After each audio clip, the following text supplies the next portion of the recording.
The creek did not care about the notice. It ran the same as it always had, moving south along the eastern boundary of the ranch with the unhurried certainty of water that has been moving in the same direction since before any man drew a line on paper and called it ownership. In the gray hour before sunrise, Coldwater Creek caught what little light existed and held it close, the surface shifting between black and silver depending on which way the current pulled. The cottonwoods along the bank had already begun to turn. Their leaves came down in the still air, one at a time, landing on the water and spinning away downstream toward a place no map in any office had ever bothered to name. Garrett Callahan stood at the eastern fence line and watched the creek the way a man watches something he is afraid of losing.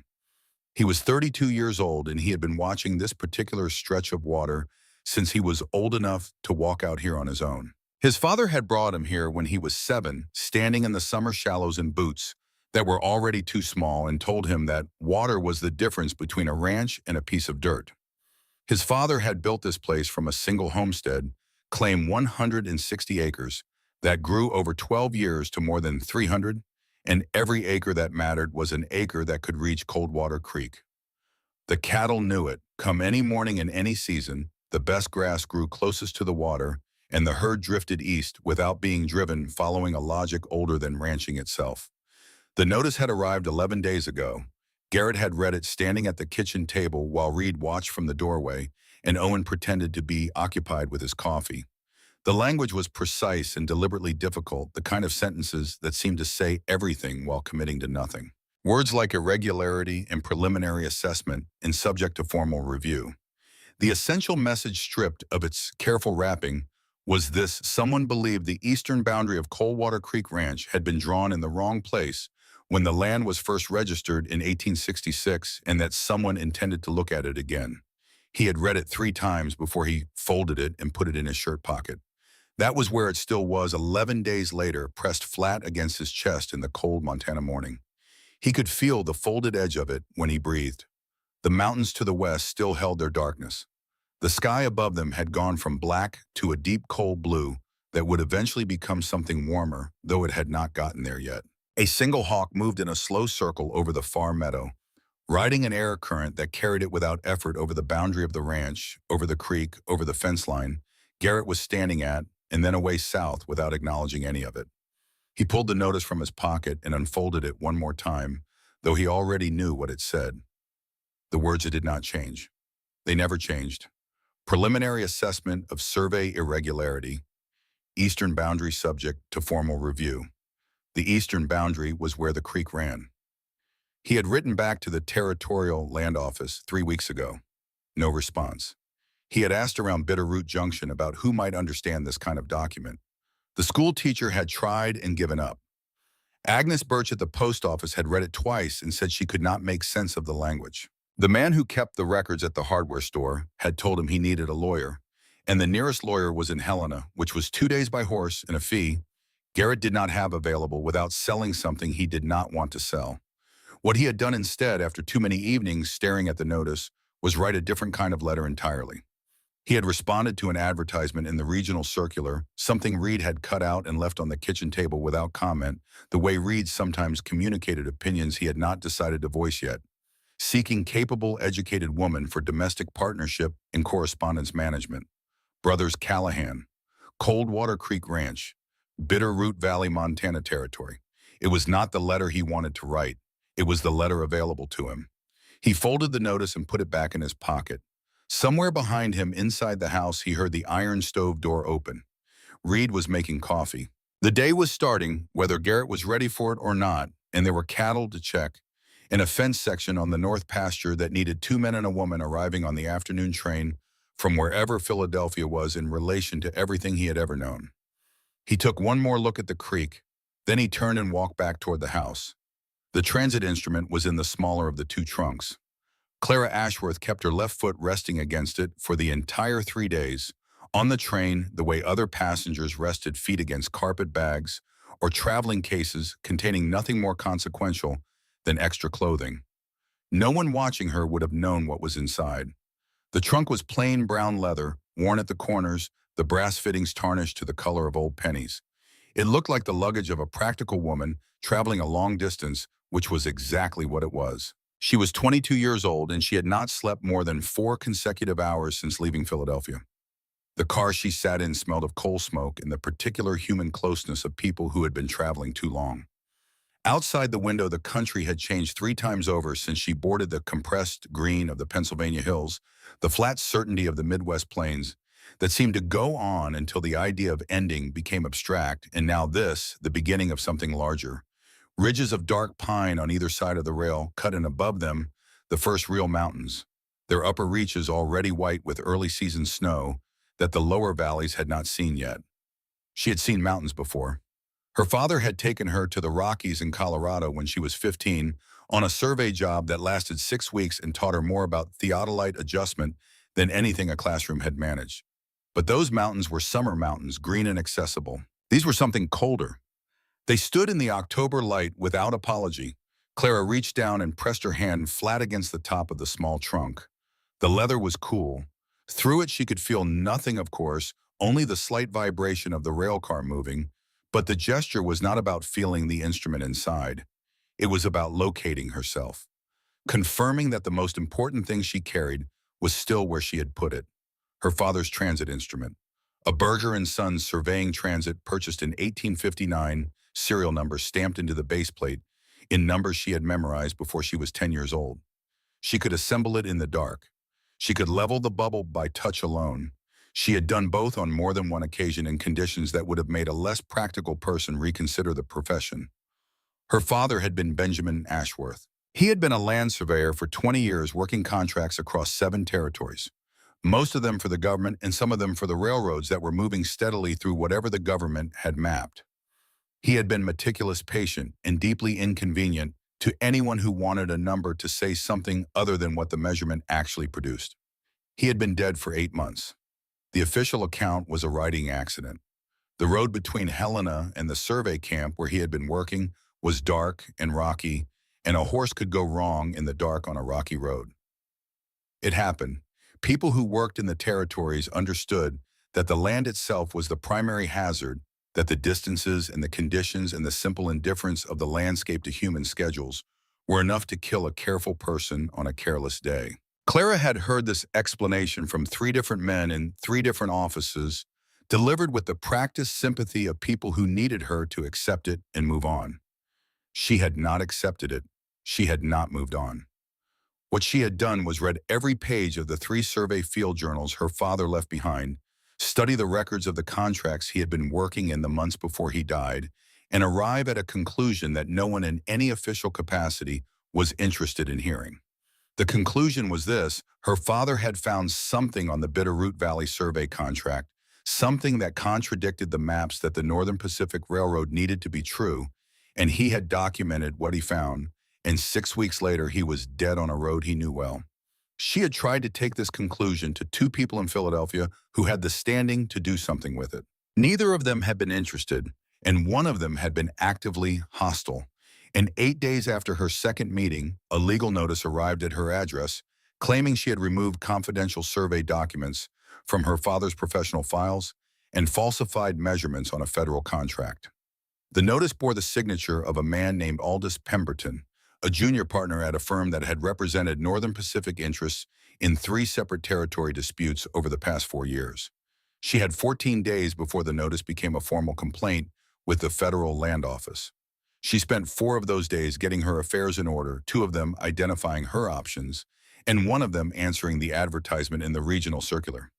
She had spent the remaining 7 days on trains. In the smaller of the 2 trunks, the transit instrument, the 3 field journals wrapped in oilcloth, a brass level, a coil of survey chain, and the receipt of purchase for the instrument bearing her father's name, the date of acquisition and the serial number that matched the number stamped on the base plate. In the larger trunk clothing, a few practical books and whatever else a woman was supposed to bring to a new life in a valley she had never seen. The train crossed a long wooden trestle over a river that was moving fast with the fall runoff, and Clara watched the water below without looking away until the trestle ended and the pines closed in again on either side. She had been to a lot of places that were not Philadelphia. She had never been to a place she did not know how to leave. Bitterroot Junction was a name that suggested more than the place delivered. There was a platform of rough-cut lumber, a small station house with a window that needed new glass, a water tower for the engines in the particular quiet of a settlement that had not yet decided whether it was going to grow into something or stay exactly as it was for the next 40 years. The mountains behind it were not quiet at all. They rose in broken ridge lines above the valley with a kind of vertical authority that the modest buildings at their base could not compete with and apparently had stopped trying to. Clara stepped down from the car into October air that was 10 degrees colder than anything Philadelphia had offered in weeks. She adjusted the traveling coat across her shoulders and stood for a moment on the platform, doing what she always did in a new place, reading the landscape before she read the people in it. The valley ran north to south, wide enough to hold a serious sky. The creek she could not yet see, but could hear. The mountains to the west were closer than she had expected. The rail line ran straight south and then curved out of sight around a long bench of land, and she noted the grade of the hillsides in the direction of the drainage and the way the cottonwood stands marked the low ground, which was where the water moved, which was always the most important thing about any piece of land. She was still taking inventory of the horizon when a voice reached her from the left. "Miss Ashworth." The man standing beside the wagon was tall and broad-shouldered, with chestnut-colored hair and the kind of ease in his own body that came from years of physical work done without self-consciousness. He was younger than she had expected, no more than 25, and he was grinning in the uncomplicated way of someone who had not yet decided there was a reason not to. "I'm Owen Callahan," he said, "youngest of the three, which means I do most of the tasks nobody else wants. Today that means I'm the one who gets to drive the wagon." He said it like it was good news. "Clara Ashworth," she said. He came forward and reached for the larger trunk, and she let him take it. When he moved to take the smaller one, she put her hand on its handle before his could reach it. "I'll carry that one." He looked at it and looked at her and did not ask why. "Fair enough," he said. "Wagon's this way. It's about an hour and a half to the ranch if the road's dry, which it is today. I brought some of Agnes Birch's cornbread if you're hungry." She sent it along when she heard someone was arriving. He said the name like she would know it, and Clara filed it away. Agnes Birch, someone people mentioned when they wanted to communicate that a place had its own reliable networks. The wagon moved south out of the junction and into the valley proper, and Owen talked the way some people do when they are genuinely comfortable not to fill silence, but because the things he was saying were actually the things he was thinking.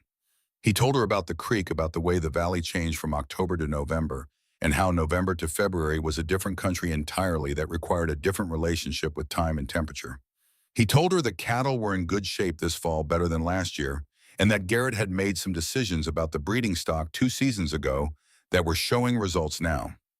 He told her that Reed managed the supply accounts and did not particularly enjoy it, which was why the accounts were accurate, but the filing system was what Owen described as creative.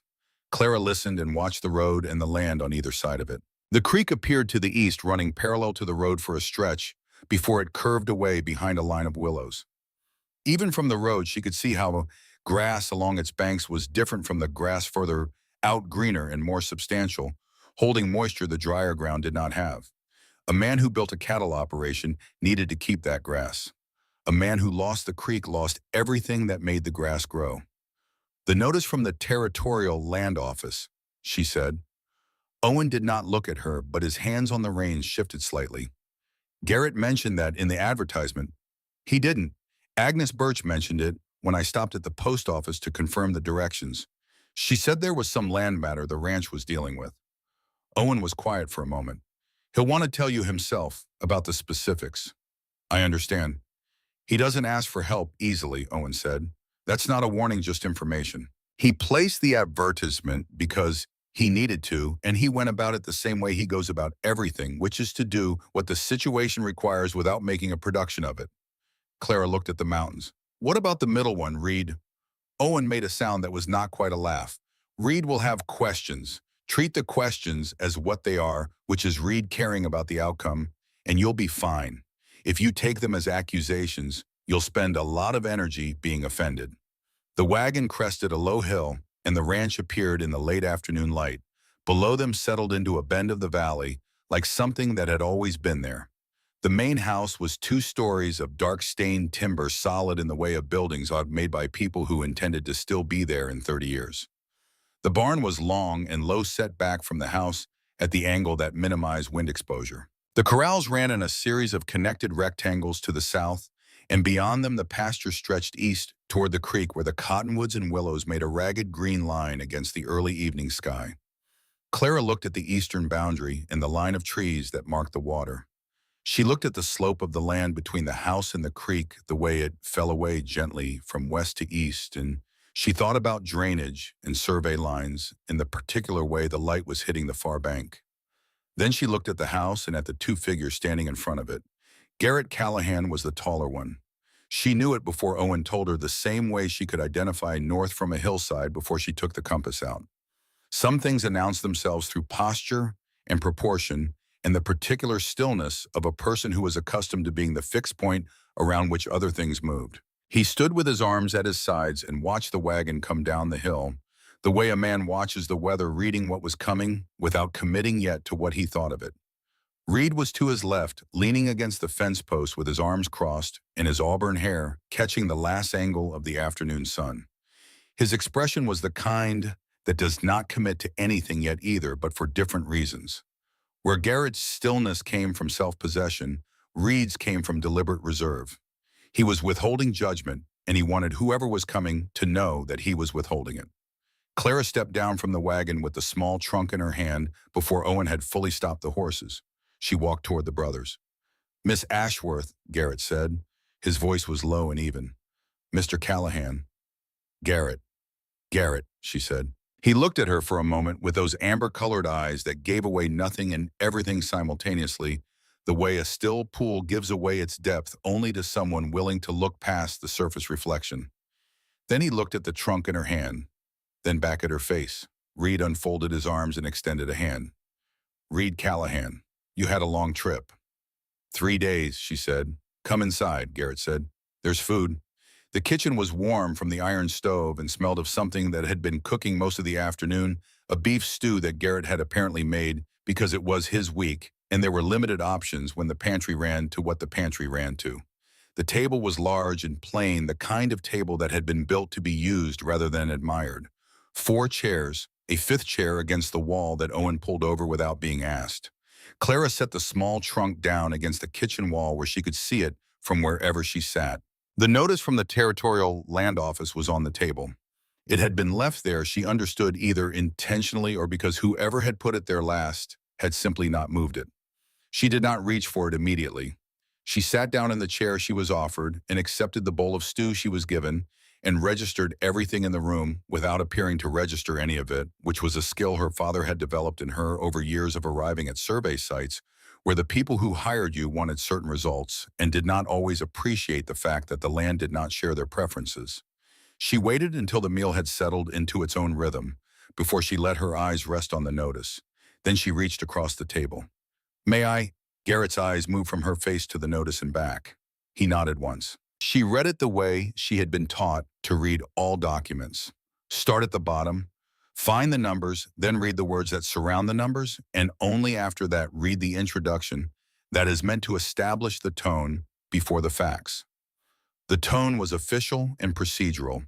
The facts, once extracted from the language designed to make them difficult to extract, were precise and pointed. The reference number in the upper left corner was one she had not seen before.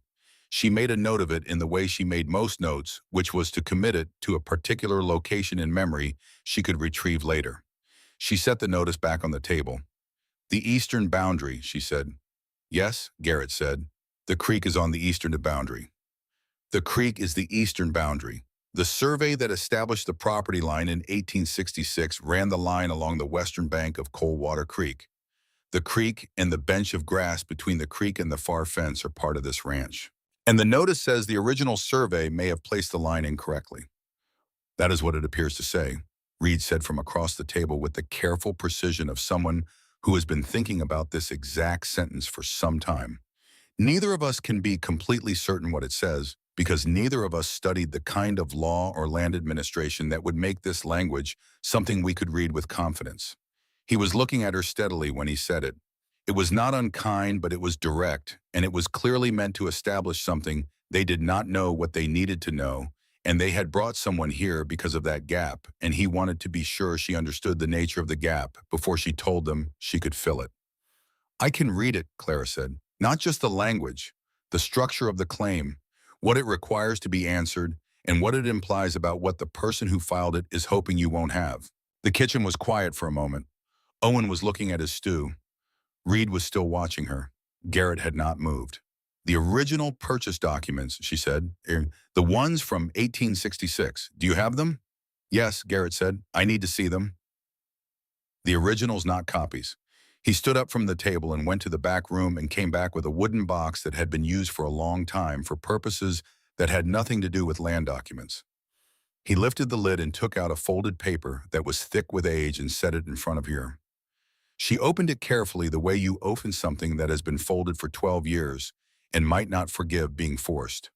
The handwriting on the government document was precise and formal, the kind of penmanship that the 1860s produced in certain offices, trained and consistent and unambiguous. The survey description used a system of metes and bounds that she had been reading since she was 14, compass bearings and distances from identified reference points, building a boundary out of language.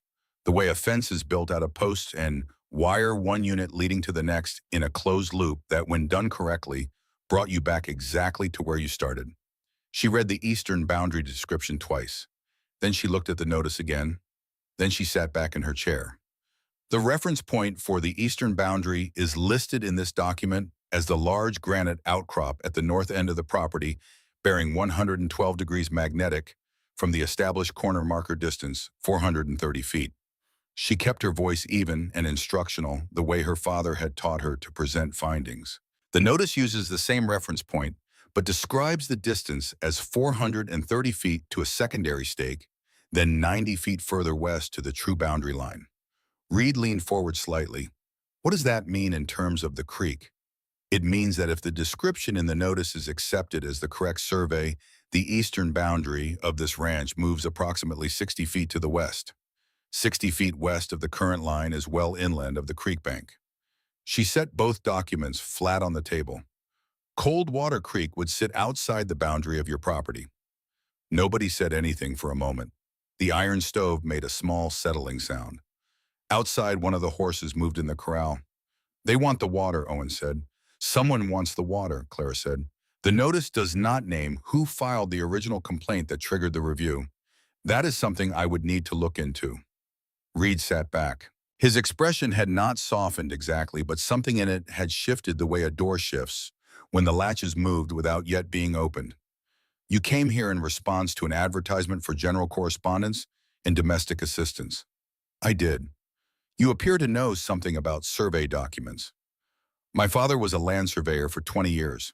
I worked beside him in the field starting when I was 12 years old. I can read a survey description, operate the instruments, and identify the difference between a document that reflects what was measured and a document that reflects what someone wanted to have been measured. Reed looked at Garrett. Garrett was looking at Clara. Where is your father now? Reed asked. He died in February, she said.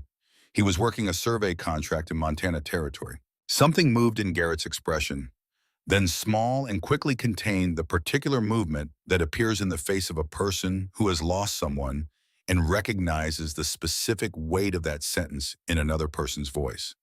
I'm sorry, he said. So am I, she said. She did not say anything else about it that night. There were things she knew and things she suspected and things she could not yet prove, and she had learned from her father that the difference between those categories mattered and that conflating them was how a person with a legitimate case made it into a case that could be dismissed. She would tell them more when she had more to tell. After the meal, she helped clear the table, and she found the rhythm of the kitchen quickly, the way she found the rhythm of any working space by observing what was already in motion and moving alongside it rather than across it. Reed washed. Owen dried. She found where the bowls were stored without asking, which was either unremarkable or significant, depending on the kind of person you were. Garrett stood at the window for a few minutes after the others had moved toward the back of the house, looking out at the yard in the darkness. Clara was still at the table, the two documents laid out in front of her and a piece of paper beside them where she had been making notes. He did not say anything. She did not look up, but she was aware of him standing there, and she understood that he was a man who thought through problems by being near them, the way some people paced and some people argued and some people needed silence, and Garrett Callahan apparently needed proximity. He needed to stand in the same room as the thing that was worrying him until he and the worry had reached some kind of understanding. She went back to her notes. After a while, he said, "The original survey stakes. Would they still be in the ground?" She did not look up immediately. She finished the measurement she was converting and then set her pencil down. The iron ones last indefinitely if they were driven deep enough. The wooden ones rot out in 10 to 15 years. The 1866 government surveys in this territory used iron stakes for the primary reference points. Whether the stake at the eastern boundary survived depends on whether anyone disturbed the ground in that area afterward. And if the stake is still there, then it tells us exactly where the original survey placed the line, regardless of what any later document claims. Garrett was quiet. "I would want to look," she said. "Tomorrow," he said, and it was not a question. "Before the light goes flat, early." He nodded and moved toward the hallway. Then he stopped. "The trunk," he said. "The one you wouldn't let Owen carry." "Yes. Those are your father's instruments." It was not quite a question, but it required an answer. "Yes," she said. He nodded again, the slow kind that means a person is filing something away, and then he went down the hall and left her alone in the kitchen with the stove ticking down toward coals and the documents on the table, and the sound of cold water creeks somewhere in the darkness outside moving south, the way it had always moved, indifferent to notices and surveys, and the distances that men measured between themselves and the things they stood to lose. In the morning, she was at the fence line before the sun was fully over the eastern ridge. She had been up since 5, working from her father's field journal by lamplight in the room they had given her on the second floor. The room was plain and well-made and smelled of pine pitch and the particular mineral coldness of high country autumn, and she had sat at the small table by the window with the second journal open to the table of measurement calculations she needed and worked through the trigonometry that would tell her where to begin looking. The field journal was her father's handwriting, close and precise and slanting slightly to the right the way it always did when he was working fast, which was most of the time. He had developed a personal shorthand over years of field work that she could read as easily as standard notation. He had taught it to her deliberately, not as a code, but as efficiency, the difference between writing bearing 122 degrees 43 minutes distance to secondary stake from primary reference 390 feet 8 inches, and a set of symbols that said the same thing in a third of the space. She had not read the third journal yet. She had not had time. She marked her place in the second journal and put it back in the trunk and went downstairs in the dark and was surprised to find the stove already lit and a pot of coffee on the iron plate. No one was visible in the kitchen. She poured a cup and took it with her out the back door and across the yard toward the eastern fence. The air was cold enough to make the coffee steam visible in front of her face. The grass was stiff with frost in the lower areas where the cold air pooled, and her boots made a slight crunching sound with each step. The stars were still out above the western mountains, but the east had gone that deep blue-gray that preceded everything else, and she could feel the light coming before it arrived. She opened the gate at the eastern fence and walked through it into the creek corridor. The cottonwoods and willows were close here, their branches making a lace of dark shapes against the skyline. The creek was audible, a low, continuous sound that was not loud but was present everywhere, the way breathing is present, something you stop noticing until it stops. She moved south along the bank, counting paces, consulting the notation she had memorized from the 1866 document. 430 feet from the granite outcrop at the bearing listed in the original survey. She found the granite outcrop without difficulty. It was large enough to be unmistakable, a weathered hump of gray stone at the northern end of the creek corridor, the kind of feature that a surveyor in 1866 would have used as a reference precisely because it was immovable and identifiable from a distance. She set her boot heel against its north face and began counting paces. She had made this kind of calculation before and trusted her count, but she was also aware that a pace in rough ground with frost-slick grass is not the same as a pace on a road, and so she counted carefully and kept a mental correction for the 2 places where she had to step around a low patch of brush. At the calculated distance, she stopped and looked at the ground. The bank here was layered, the top inch of soil loose with autumn duff below, that a denser layer of clay and gravel laid down by the creek over many seasons. The grass was tall, but not impossible. She crouched down and moved her hand in slow sweeps across the surface, feeling for any variation in the ground that suggested something artificial beneath. She found it 12 inches to the east of where she had stopped, a slight hardness in the soil that did not match its surroundings, a density that said iron rather than stone or root. She took the probe rod from her coat pocket, a thin steel piece her father had carried always, and pushed it into the ground. It struck something solid at 8 inches, something that did not give. She pushed twice more at different angles, confirming the shape of the object below. Then she set her probe down and used her hands to carefully clear away the loose material above it. 4 inches down, the top of an iron stake appeared. The metal was dark with rust and staining, but entirely intact, the head slightly domed the way the government stakes of that era were made, and on its flat-top surface, faint but readable, was a single stamped mark, the letter G inside a circle, the standard notation for a government survey primary marker. She sat back on her heels and looked at it for a long moment. Then she looked west, toward the line that someone had put in a government document to say this was where the land ended. 60 feet. The difference between the stake she had just found here at the true eastern boundary along the creek bank and the line described in the notice from the Territorial Land Office was 60 feet. She did not need to measure it. She already knew it from the documents. But now she had the physical evidence to put alongside the paper evidence, and the two of them together said something that could not be explained away by clerical error or measurement variation or any of the other innocent explanations that people reach for when they did not want to accept what the numbers were actually saying. Someone had moved the line, not the stake. The stake was still here exactly where the 1866 survey had driven it. But someone had created a document claiming the line was 60 feet to the west, and that document had been submitted to the Territorial Land Office, and the Territorial Land Office had sent a notice to Coldwater Creek Ranch suggesting that the property boundary might need to be formally reviewed. If that review was completed using the false line, the creek would belong to no one, and the land that no one owned could be acquired by whoever was paying attention and had the right relationships with the right offices. Clara covered the stake back over with care, replacing the loose material over it and pressing it back down so that nothing looked disturbed.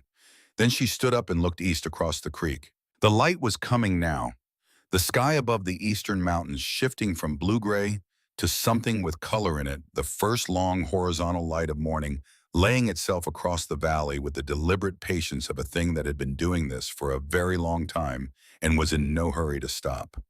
She heard footsteps in the frost-stiff grass behind her. She did not turn immediately. She had recognized the weight and rhythm of them by the second step. Garrett Callahan stopped a few feet to her left, his breath visible in the cold air, his collar up against the frost. He was looking at the same stretch of bank she had been looking at. He said nothing. "It's here," she said. He looked at her. "The original stake. It's here on the creek bank where the 1866 survey put it. Whoever filed the irregularity notice with the land office was counting on you not knowing that." He was quiet for a moment. The creek moved past them with its usual disregard for everything happening on its banks. "Can you prove it?" "I can document it. With the instruments measured against the reference points in the original purchase document, I can produce a survey record that shows exactly where the stake is and exactly how far that position is from the line described in the notice." She looked at the bank. "That gives you a foundation to dispute the review. It does not by itself tell us who filed the complaint or why. But it's a start. It's the only start that matters," she said. "Everything else is built on whether this is where the boundary actually is. And it is."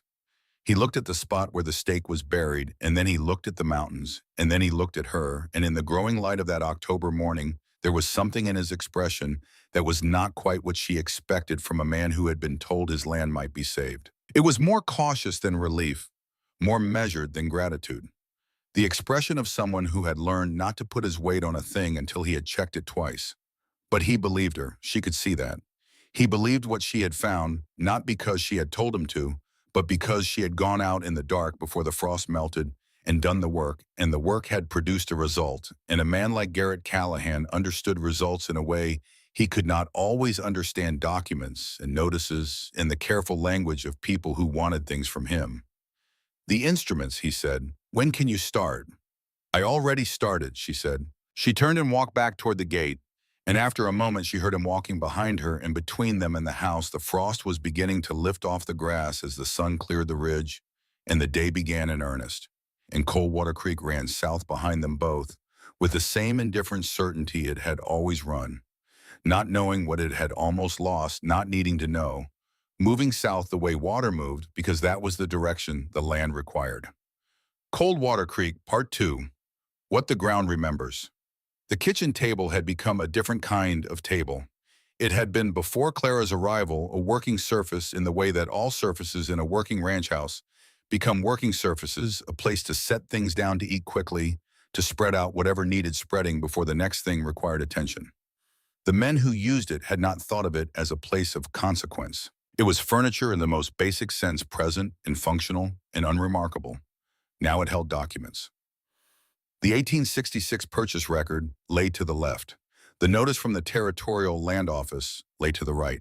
Between them, Clara had placed her own notes from the morning's work at the creek, written in the close, compact hand. Her father had taught her the symbols and abbreviated notations of field survey work mixed with standard prose, in a way that looked like a private language to anyone who had not learned to read it, which was in this kitchen, everyone except her. All three brothers were at the table. Reed had his coffee. Owen had forgotten his. Garrett had not poured any. Clara stood at the head of the table because that was where the documents were, and she spoke the way her father had spoken when he presented survey findings to the men who had commissioned them, plainly in the right order, without softening the numbers or the conclusions the numbers required. She told them about the granite outcrop and the bearing and the distance. She told them about the probe rod and the 8 inches of soil in what was beneath. She told them that the iron stake marked with the government survey notation was sitting exactly where the 1866 document said it would be, on the creek bank, at a position that placed Coldwater Creek unambiguously inside the eastern boundary of this ranch. She told them it was 60 feet from where the Territorial Land Office notice claimed the boundary ran. She let that sit for a moment. Then she put her pencil down. 60 feet is not a surveying error. An error of 60 feet in open terrain with clear reference points using the equipment available in 1866 is not possible. A surveyor who produced a 60-foot error on an open valley measurement would not have been employed by the government a second time. She looked at Reed because Reed was the one who needed to hear this most directly. That distance is not a mistake. It is a choice. Reed's hands were around his coffee cup. He had not moved them since she began talking. Now he turned the cup in a slow circle on the table, the scrape of pottery against wood, the only sound in the room for a moment. The notice says preliminary assessment, he said. It does not name who filed the original complaint. No. Can you find out who filed it? Not from the documents I have here. The land office in Helena would have the original complaint in its records. A formal request to review those records can be made, but it requires time and someone in Helena who is willing to pull the file. She looked at Garrett. Do you know anyone there? Garrett shook his head once. Not in the land office. I might, Reed said, and the two words had the weight of someone who had just decided something. He stood and went to the back room where he kept the desk and the supply account books, and Clara heard the drawer of the desk open and the particular sound of a man searching through accumulated papers. Owen had been quiet through all of it, which was unusual for Owen. He was looking at the documents with the expression of someone trying to read a language he almost knows, familiar enough to be frustrating, unfamiliar enough to be humbling. The stake is still in the ground, he said finally. That's the thing. It's been there since 1866 and it's still there. Yes. And if somebody had managed to pull it up before you found it, then we would have a harder argument to make. She picked up her pencil, which is likely why the notice was sent first, to establish the new line on paper before anyone went looking for what the ground actually says. Owen nodded slowly. So the ground is on our side. The ground is indifferent, she said, which was almost exactly what her father used to say. It does not take sides, but it does not lie either. That is more than can be said for certain documents. Reed came back with a name written on a piece of paper, a man in Helena he had done business with 3 years ago when there was a supply contract dispute that required a go-between. He did not know if the man had any connection to the land office. He knew he was reliable, and he would at least know whom to ask. I will write this afternoon, Reed said, sitting back down. He looked at Clara with the same measured expression he had worn since she arrived, not hostile, not warm, but genuinely attentive in the way of a man who has decided the matter is not yet decided. The instruments your father used. You said they are in the trunk. Yes. You can use them to document the stake position, produce a formal survey record. That is what I intend to do. Would that record be accepted as valid by the Territorial Land Office, given that you are not a licensed surveyor? It was the right question. She respected him for asking it. The instruments are registered to my father's professional license. The serial numbers are in the Federal Equipment Registry.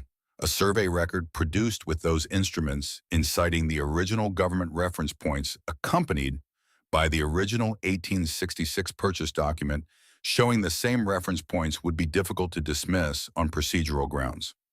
More difficult than the complaint that generated the notice in the first place, which was filed without the originating surveyor's equipment registry numbers and without any reference to the physical markers already in the ground. Reed was quiet. Whoever filed the complaint was counting on the original markers being gone, Garrett said. He said it quietly, almost to himself, the voice of a man who has just understood something and is still sitting with the understanding. They thought 12 years of weather and cattle and whatever else would have taken the stake. Most wooden stakes would not have survived, Clara said. The iron ones were less common. It was a reasonable assumption from their perspective. Reasonable, Reed said, and the word in his mouth had a specific quality, the flat, deliberate tone of a man trying not to say what he actually thought about it.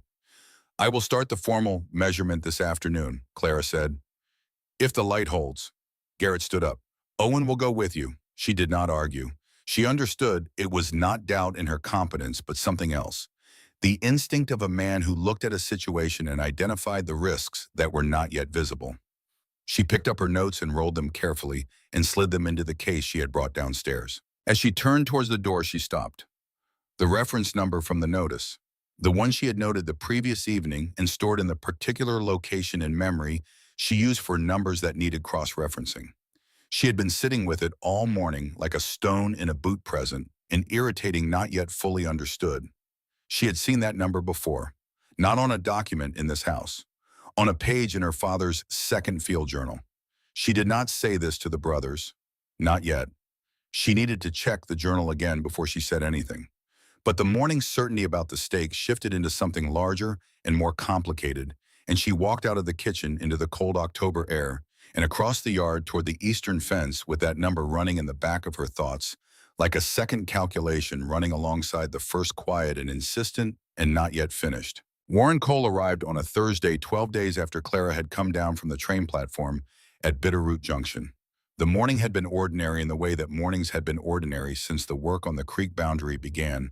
Clara out early with the transit instrument, Owen holding the range rod at the measurement points. She called out Reed in the house, writing the second of his letters to Helena and preparing the formal response to the Territorial Land Office that Clara had drafted the previous evening in language she described as firm without being provocative. Garrett out with the cattle on the south pasture, which needed him more than anything else did that morning, and always would because cattle did not wait for land disputes to be resolved before they needed moving. The buggy that came up the road from Bitterroot Junction was better than the road deserved. It was a good vehicle, city-made, the kind that said its owner was accustomed to better roads and had not adjusted his equipment to accommodate worse ones.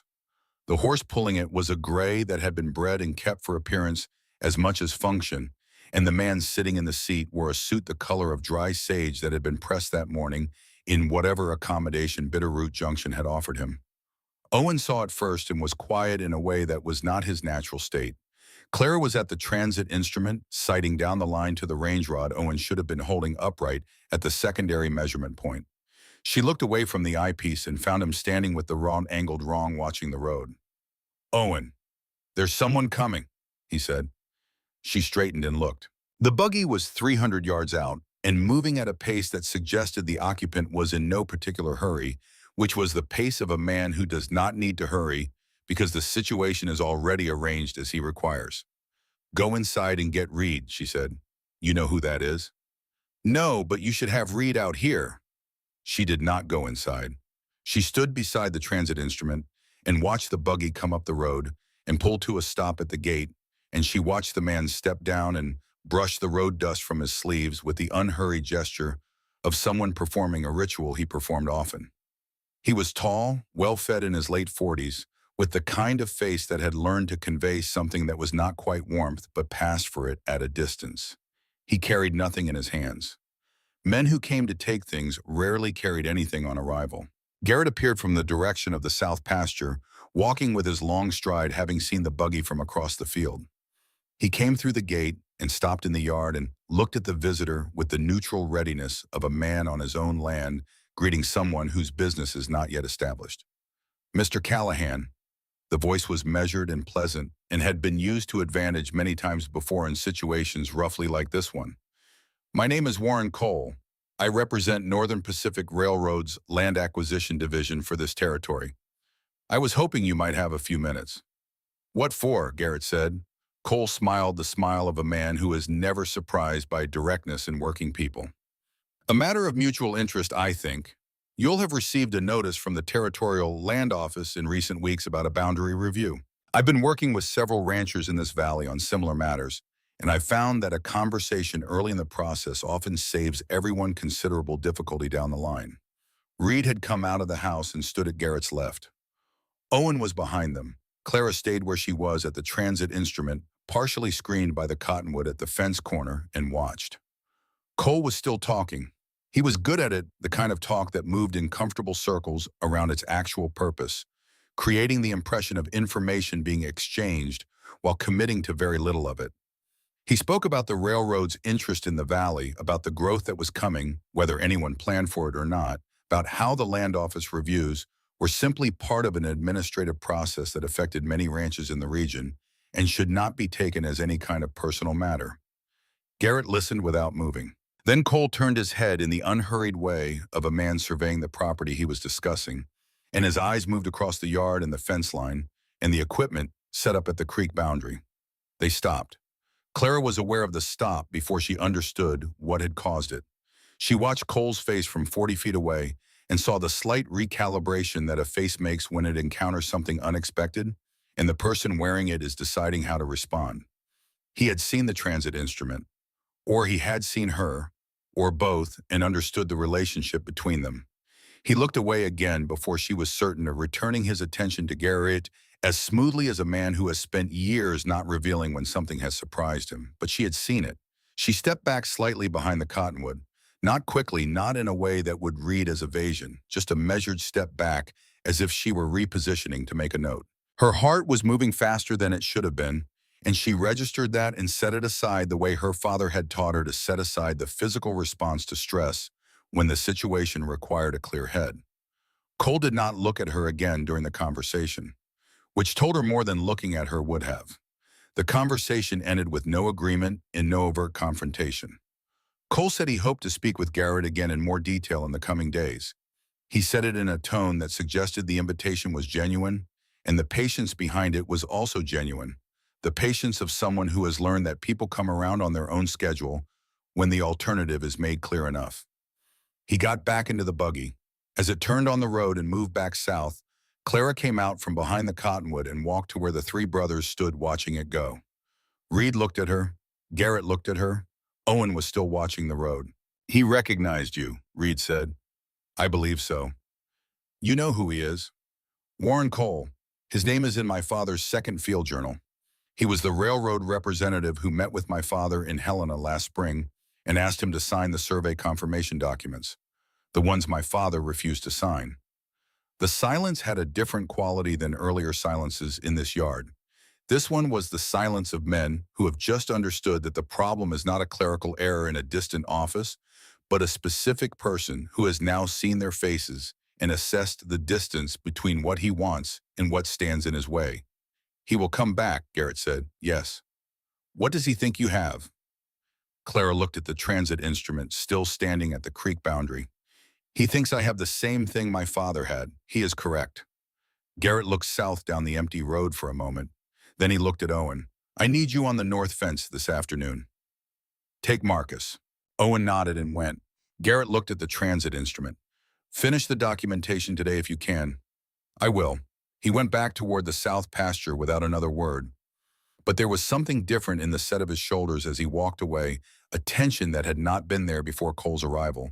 the particular tightening of a man who has just identified where the real trouble is coming from and is deciding how to stand to meet it. That night, the creek boundary was disturbed. Clara heard the sound at 11:15, lying awake in the upstairs room, with the third field journal open on the table beside her lamp, the one she had been reading carefully for the first time since arriving. She had found what she was looking for 2 hours earlier, a section dated April through May of 1877. Her father's handwriting moving across the page in the familiar compressed notation recording measurements and reference points and observations in the unhurried professional voice of a man doing work he knew how to do. Bitter Root Valley, the hater read. The entries that followed were meticulous and unsurprising until the fifth day of fieldwork, where a note appeared in slightly heavier ink written over what had originally been a measurement record, suggesting it had been added later. Reference marker E4 at creek boundary has been displaced. Original marker location recoverable from subsurface. Evidence of intentional repositioning. Declination adjusted in true position documented. Will not sign the confirmation. She had been sitting with those words for 2 hours when she heard the sound. It came from the direction of the creek, and it was not the sound of an animal or wind or any of the ordinary nocturnal vocabulary of a working ranch. It was the sound of metal against ground, periodic and deliberate. She was up and dressed in 4 minutes. She took the probe rod from the trunk and went down the stairs as quietly as the old wood allowed. Reed was already in the kitchen. He was dressed and holding his rifle and looking at the back wall with the expression of a man who has been lying awake for reasons of his own and has just been given a direction for the alertness he was already carrying. They looked at each other. 2 people at minimum, Reed said. I heard them moving along the fence line from the north. They are going for the shekik, she said. He was already moving. What happened in the next 20 minutes at the eastern fence was not dramatic in the way that violence is sometimes dramatic, full of noise and obvious motion. It was a quieter kind of confrontation, the kind that happens in darkness in working country, where the stakes are property and livelihood, and the people involved understand that the space between them is defined by who has the right to stand where they are standing. Owen had heard it too from the bunkhouse, where he had been playing cards with 2 of the ranch hands who worked year-round. By the time Rita and Clara reached the fence, Owen was already there with a lantern and a posture that communicated very clearly the ownership of the ground he was standing on. The 2 men at the creek bank were young, not more than 25, wearing the clothes of working men rather than railroad representatives, which meant Cole had been careful about the chain of hands. One held a pry bar, the other held a short-handled shovel. The shovel had already been in the ground.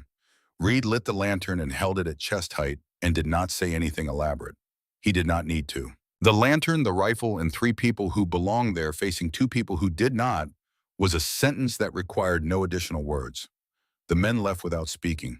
Their footsteps moved north along the creek bank and then faded into the general silence of the valley.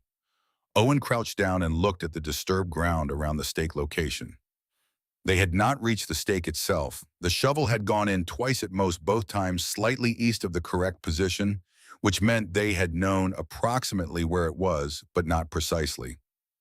They had directions, Owen said, looking at the pattern of disturbed soil. Someone told them where to dig. Clara stood with the probe rod in her hand and thought about who had information about the exact position of the stake, and arrived at the same answer she had already arrived at before she came downstairs. The answer that had made her lie awake reading her father's journal rather than sleeping. Cole had seen her at the instrument. He had recognized her. He would have known that Benjamin Ashworth's daughter, working at the eastern boundary with her father's transit, had almost certainly found what her father had noted in his field journal, which meant he had access to the field journal, or a copy of its relevant sections. She did not say this yet. She stood in the cold dark and listened to the creek and made herself think it through completely before she moved. In the morning, she said, I am going to dig the stake up and bring it inside. Reed looked at her. In the lantern light, his expression was different from its usual deliberate reserve, less managed, more direct. Yes, he said, do that. Garrett arrived from the house at a jog, having heard Owen's lantern from the kitchen window. He took in the scene in the way he took in most things, comprehensively and without visible alarm. He looked at the disturbed ground. He looked at Clara. He did not ask what had happened because Reed was already giving him the account in the compact manner they had developed over years. When Reed finished, Garrett stood at the fence line for a moment, with his hands at his sides, and looked east across the creek into the darkness beyond it, toward the road that Cole would have taken back to Bitterroot Junction. Clara watched him stand there.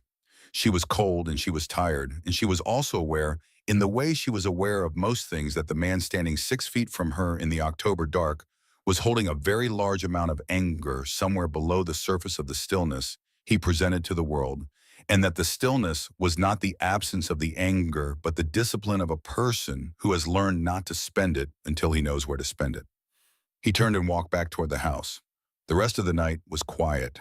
The letter from Philadelphia arrived on a Friday, 18 days after Clara had stepped off the train. Reed brought it in from Bitterroot Junction on the afternoon he went for supplies, tucked under a bag of flour and 2 sacks of feed grain, unremarkable among the other items, except for the return address on the upper left corner, which was a county court administrative office in Philadelphia that had no business corresponding with anyone on Coldwater Creek Ranch.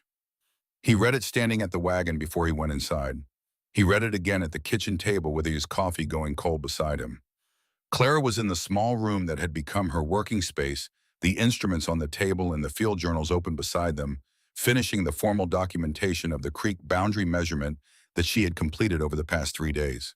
She had not heard the wagon come back. She had been working in the focused state that field work produced in her, the state her father had recognized and protected when she was a child by not calling her to meals until the calculation was finished. Understanding that interrupted precision was not the same as completed precision, and that the difference between the two was the difference between a survey you could stand behind and one you could not. She heard Reed's chair push back. She heard him walk to the base of the stairs. Miss Ashworth? The way he said it. 2 words, and the whole weight of whatever was in that letter was in the way he said them. She came out of the room. He was standing at the bottom of the stairs with the letter open in his hand, not holding it out to her, just holding it, and his face had the expression of a man who has received information and is deciding what it means before he decides what to do with it. "Sit down," he said. She sat at the kitchen table. He set the letter in front of her. She read it. It was formal and procedural and unambiguous. Her name appeared in it 4 times. The words falsification and theft of government survey equipment and obstruction of federal land proceedings appeared once each. The document bore a signature she recognized: Aldous Pemberton, whose firm had represented Northern Pacific Railroad in 3 territory disputes over the past 4 years, whose name had appeared in the margin of her father's third field journal, with a single word written beside it in her father's hand, careful. The letter stated that the party named, that being Clara M. Ashworth of Philadelphia, Pennsylvania, was the subject of an active complaint filed with the Federal Land Administration Office, and that any person providing shelter or employment to said party, without reporting her whereabouts to the relevant authorities, could be considered to be impeding the complaint process. She put the letter down. She looked at the table. Then she looked up at Reed. He was standing at the counter with his arms crossed and his jaw set in the line she had come to associate with Reed working through something he did not want to have to work through. "I need you to tell me everything," he said. What is convenient, everything." She told him everything. It took 40 minutes. She told him about her father's survey contract in Bitterroot Valley and what he had found and what he had refused to sign. She told him about the meeting in Helena where Cole's representative had offered Benjamin Ashworth a substantial sum to submit a confirmation document that reflected the railroad's preferred boundary locations rather than the actual measurements. She told him about her father returning to Philadelphia and writing to a contact in the Federal Land Administration Office and receiving no reply before he was dead. She told him about the 8 months she had spent reading his journals and correspondence and arriving at a conclusion she could not prove to anyone who did not already want it to be true. She told him about the notice arriving from Pemberton's office 14 days after her father's death, and the 14 days she had been given, and the trunk with the instruments and the journals and the purchase receipt and the train and the advertisement in the regional circular. She told him about the reference number on the Territorial Land Office notice, the one that matched a number in her father's second field journal, the one that was how she had known in the first hour of sitting in this kitchen that she was not where she had landed by accident. She told him about the sketch she expected to find in the third journal and had found. Reed uncrossed his arms halfway through and did not cross them again. By the end, he was sitting across from her at the table, leaning slightly forward, And the expression on his face was the expression she had hoped to see instead of the expression she had feared, which was the expression of a man who had decided she was not worth the trouble. "You came here to finish what your father started," he said. It was not a question. "I came here to survive the 14 days," she said, because that was the truer answer. "What I found here changed what I understood I could do." Reed looked at the letter, looked at it for a long time. Then he looked at her. "The instruments are in your father's name in the Federal Equipment Registry." "Yes." "The letter calls them stolen government equipment." "They are not government equipment. They were purchased by my father with private funds and registered to his professional license. I have the purchase receipt.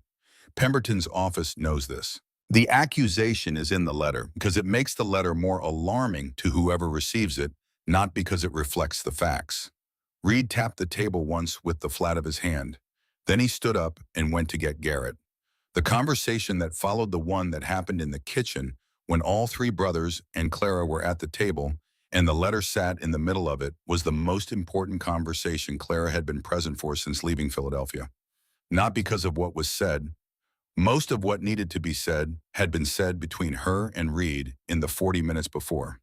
What mattered about this conversation was the silences in it, the gaps between sentences where the three men who had built and maintained this ranch together for the better part of a decade communicated in the shorthand of people who have worked alongside each other long enough to not need all the words.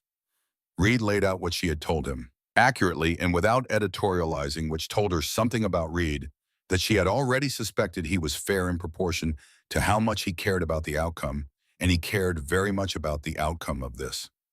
Owen asked no questions. He had the look of a man who had already arrived at his position some time ago and was waiting for the others to arrive at theirs. Garrett listened to all of it and then sat with his hands flat on the table and looked at the letter one more time. The letter that said the woman across from him was a fugitive. The woman who had found the stake in the dark before the frost melted. The woman whose father had tried to prevent the very thing that was happening to this ranch and had died for it. He looked up from the letter and looked at her. "The purchase receipt," he said. "You have it here." "Yes." "The sketch in the third journal, the one showing the displaced marker." "Yes." "And with the measurement documentation you have produced this week in the original 1866 purchase document." He paused, not because he needed to find the words, but because he was choosing which ones to use. "You have what you need to dispute the land office notice." "I have what I need to dispute it and to show it was filed in bad faith. Whether that is sufficient to make it go away depends on who reviews the dispute and whether they are in a position to review it without interference." From Cole. Cole is the instrument. The interference would come from whoever Cole is working for at the railroad level and from whatever relationships they have established with the relevant offices. Garrett nodded once and looked at Reed. Reed looked at the letter and then at Clara. "If we continue to have you here with this letter in existence, we are technically exposed." "Yes." "And if we ask you to leave?" She did not finish the sentence for him. She let him finish it. "If we ask you to leave," he said more slowly, "the evidence leaves with you, and someone else tries to pull that stake out of the ground, and this time we might not hear them in time." "Also," Owen said, "her father died trying to help people in this valley, and nobody helped him." The kitchen was quiet for a moment. Reed picked up the letter and folded it. He held it for a second, and then he set it back down. He looked at Garrett. Garrett looked at Clara. There was no warmth in his expression and no coldness either. There was the particular quality of attention that he brought to every real decision, the attention of a man who does not make decisions often or lightly and knows the difference between the two. "The receipt," he said, "and bring it out. I want to see what it says." She brought it. He read it. He set it down beside the letter.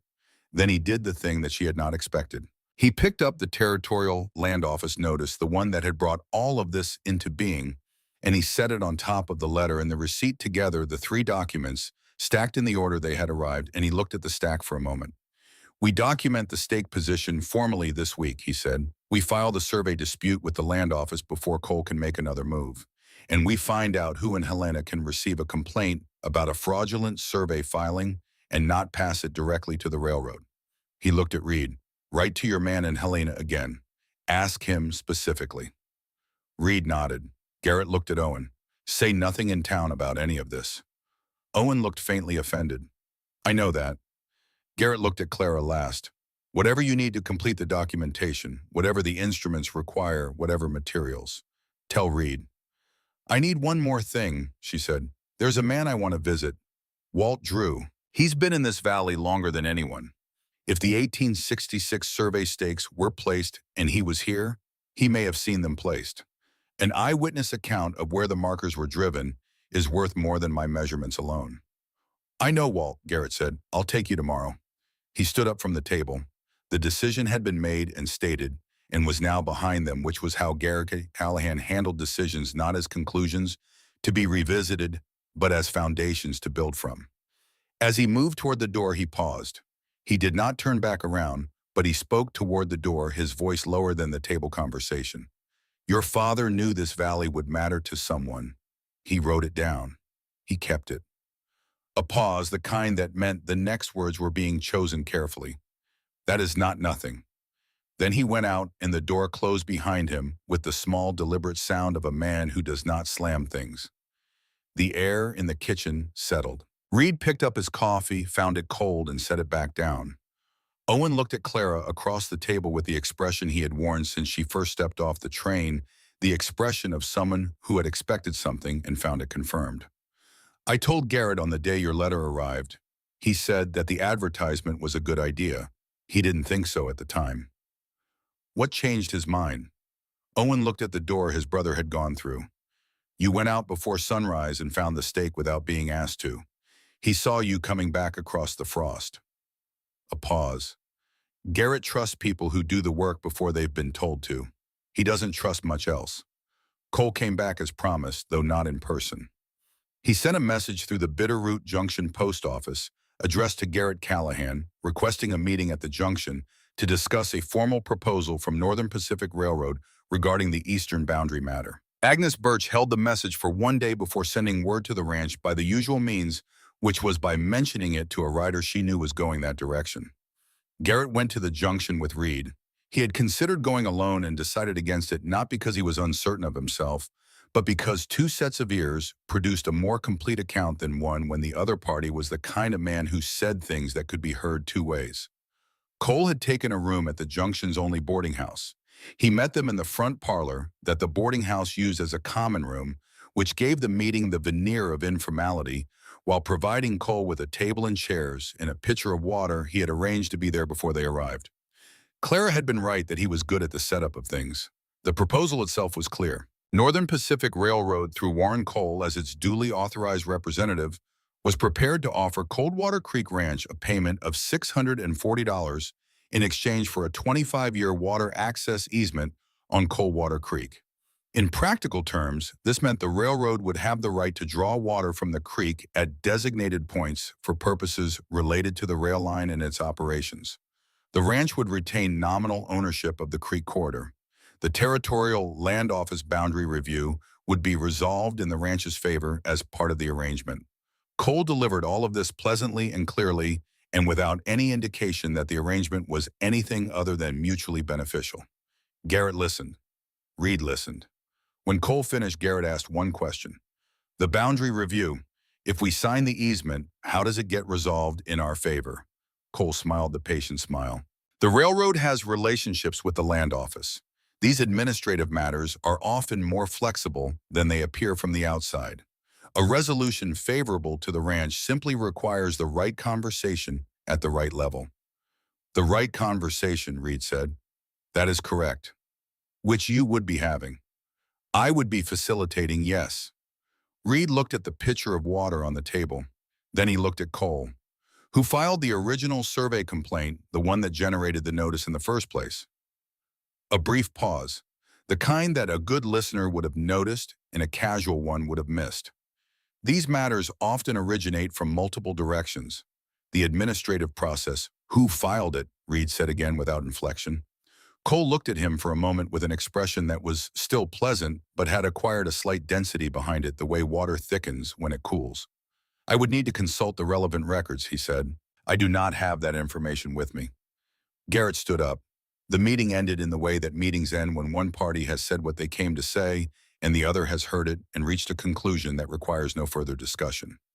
Cole said he hoped Garrett would consider the proposal carefully. Garrett said he would. Both statements were true, and both meant something different than their words suggested. On the ride back to the ranch, Reed said very little until the junction was 3 miles behind them. Then he offered a number. Yes, he has a number ready because this is not the first time he has made this offer.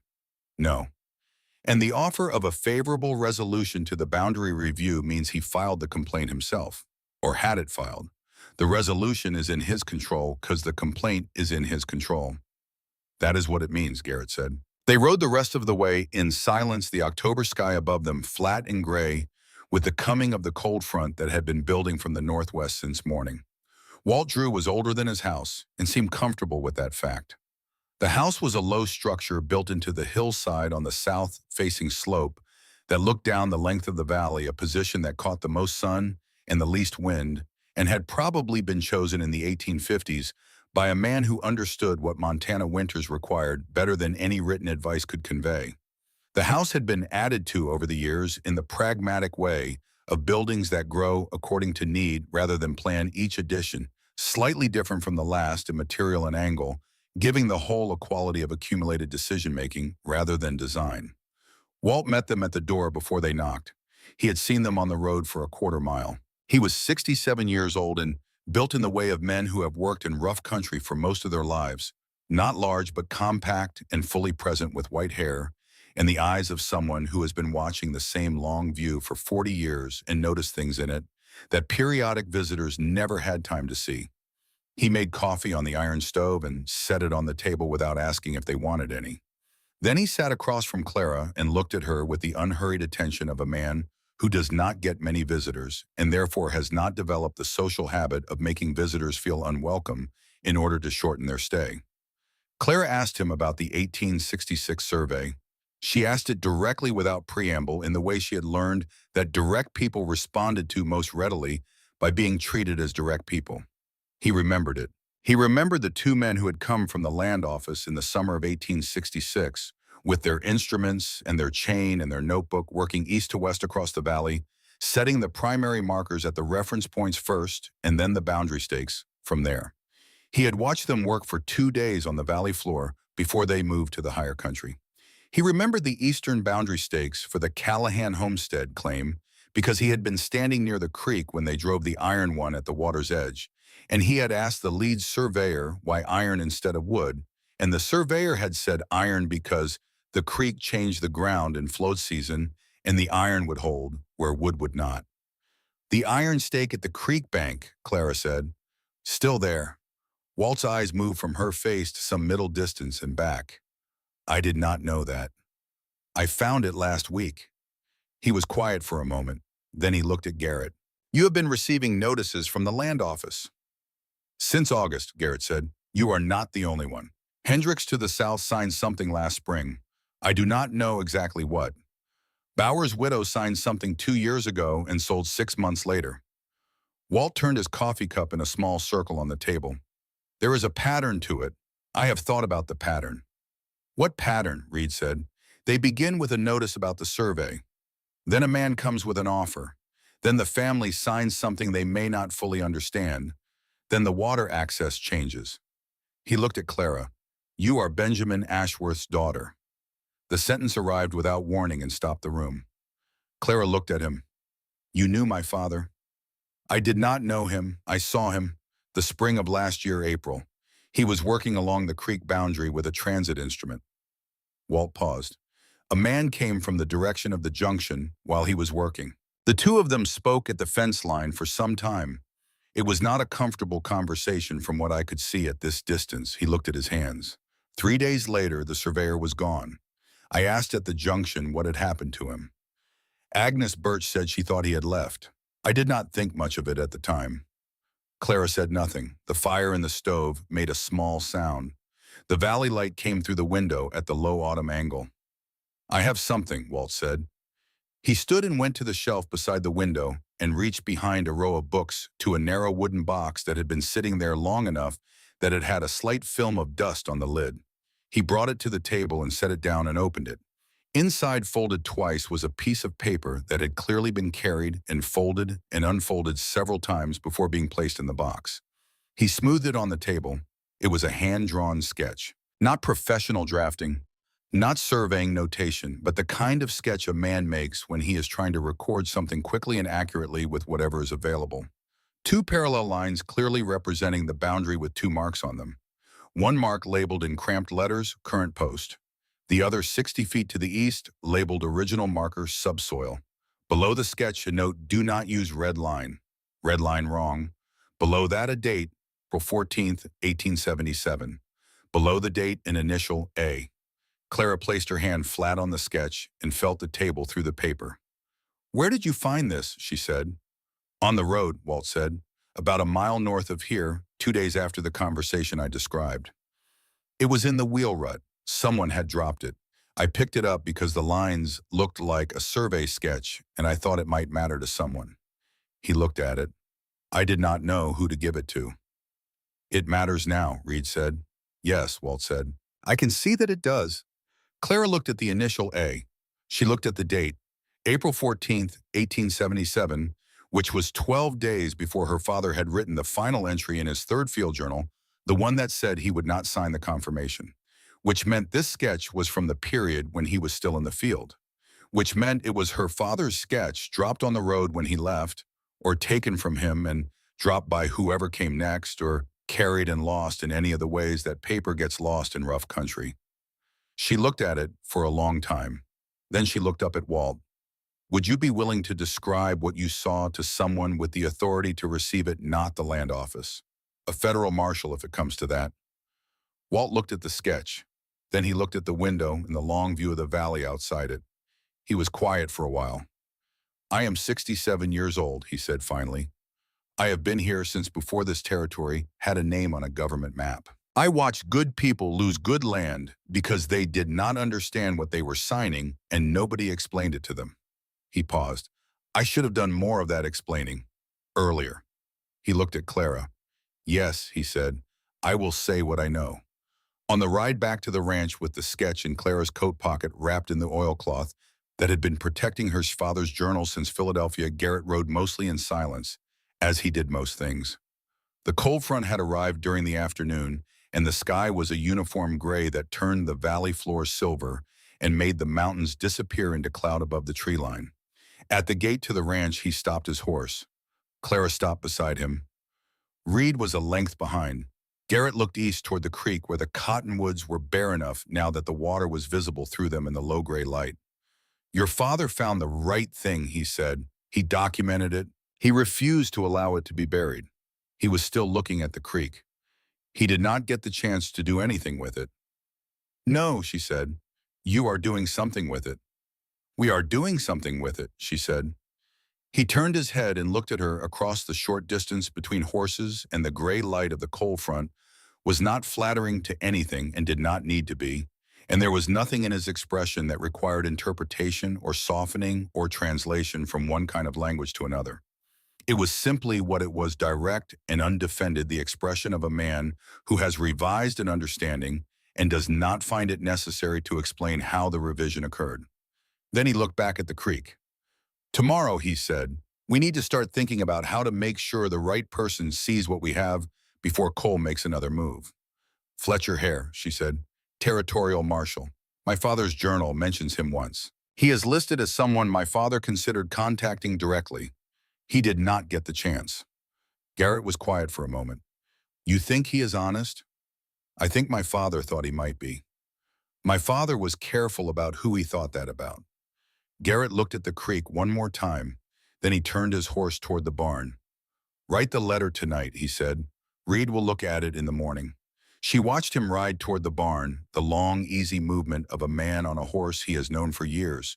A man on land he has known longer, the cold front moving across the valley behind him, and the creek running south in the last gray light, and the mountains entirely invisible now above their own clouds. She put her hand on the oilcloth in her coat pocket on the sketch with the date and the initial, and she thought about her father standing at this same fence line in the spring of last year, measuring the same distance between the stake in the ground and the line that someone wanted to draw 60 feet from it, writing it down in the careful, compact notations she had read since she was 12 years old.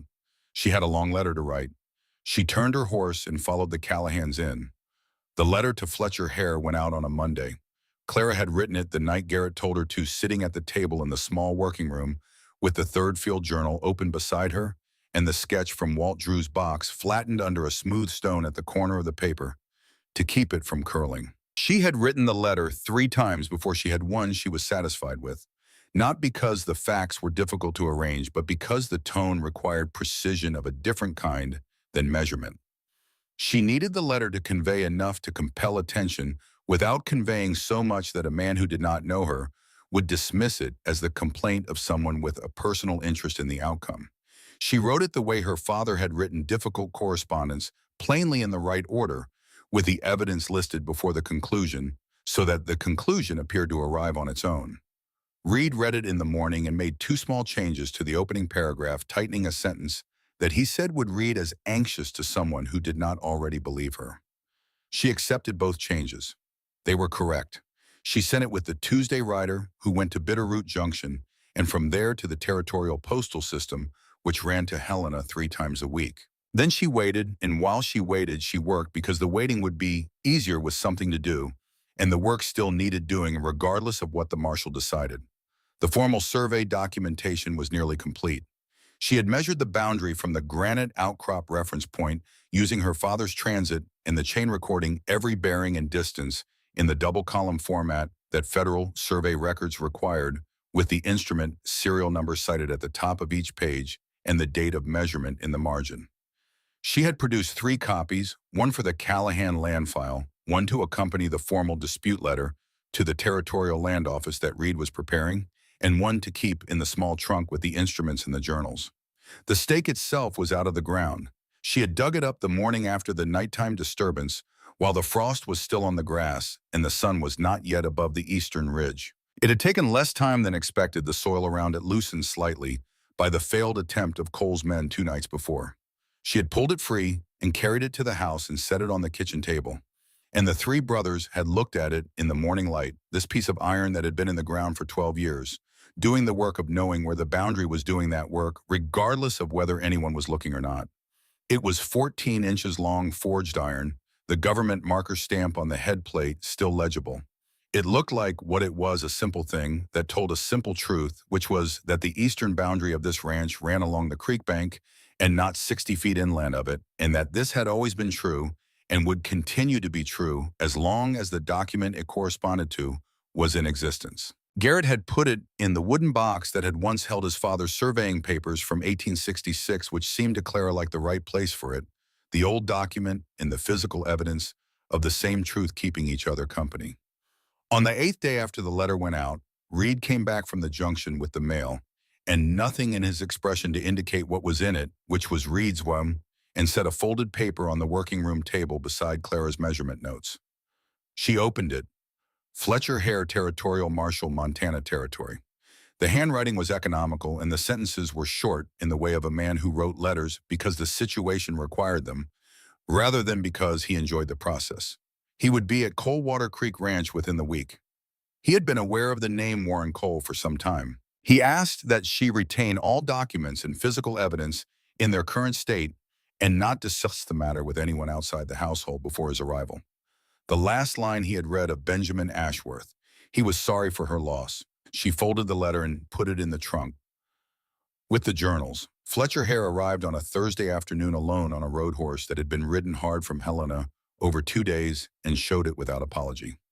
He was 38 years old, lean in the way of men who were always moving, and ate when the movement allowed, with a weathered face that had processed a great deal of Montana weather and come to an understanding with it. He wore no uniform, which Clara had half expected and half hoped for. His badge was in his coat pocket rather than on it, which she understood as deliberate. He tied his horse to the rail and walked to the door and knocked with the knuckle of a man who knocked on a great many doors and had no illusions about what was on the other side of any of them. Garrett opened it. The 2 men looked at each other for a moment in the wordless mutual assessment of people who deal in difficult situations and recognize the same quality in others. "Hare," the marshal said. "Callahan," said Garrett. "Come in."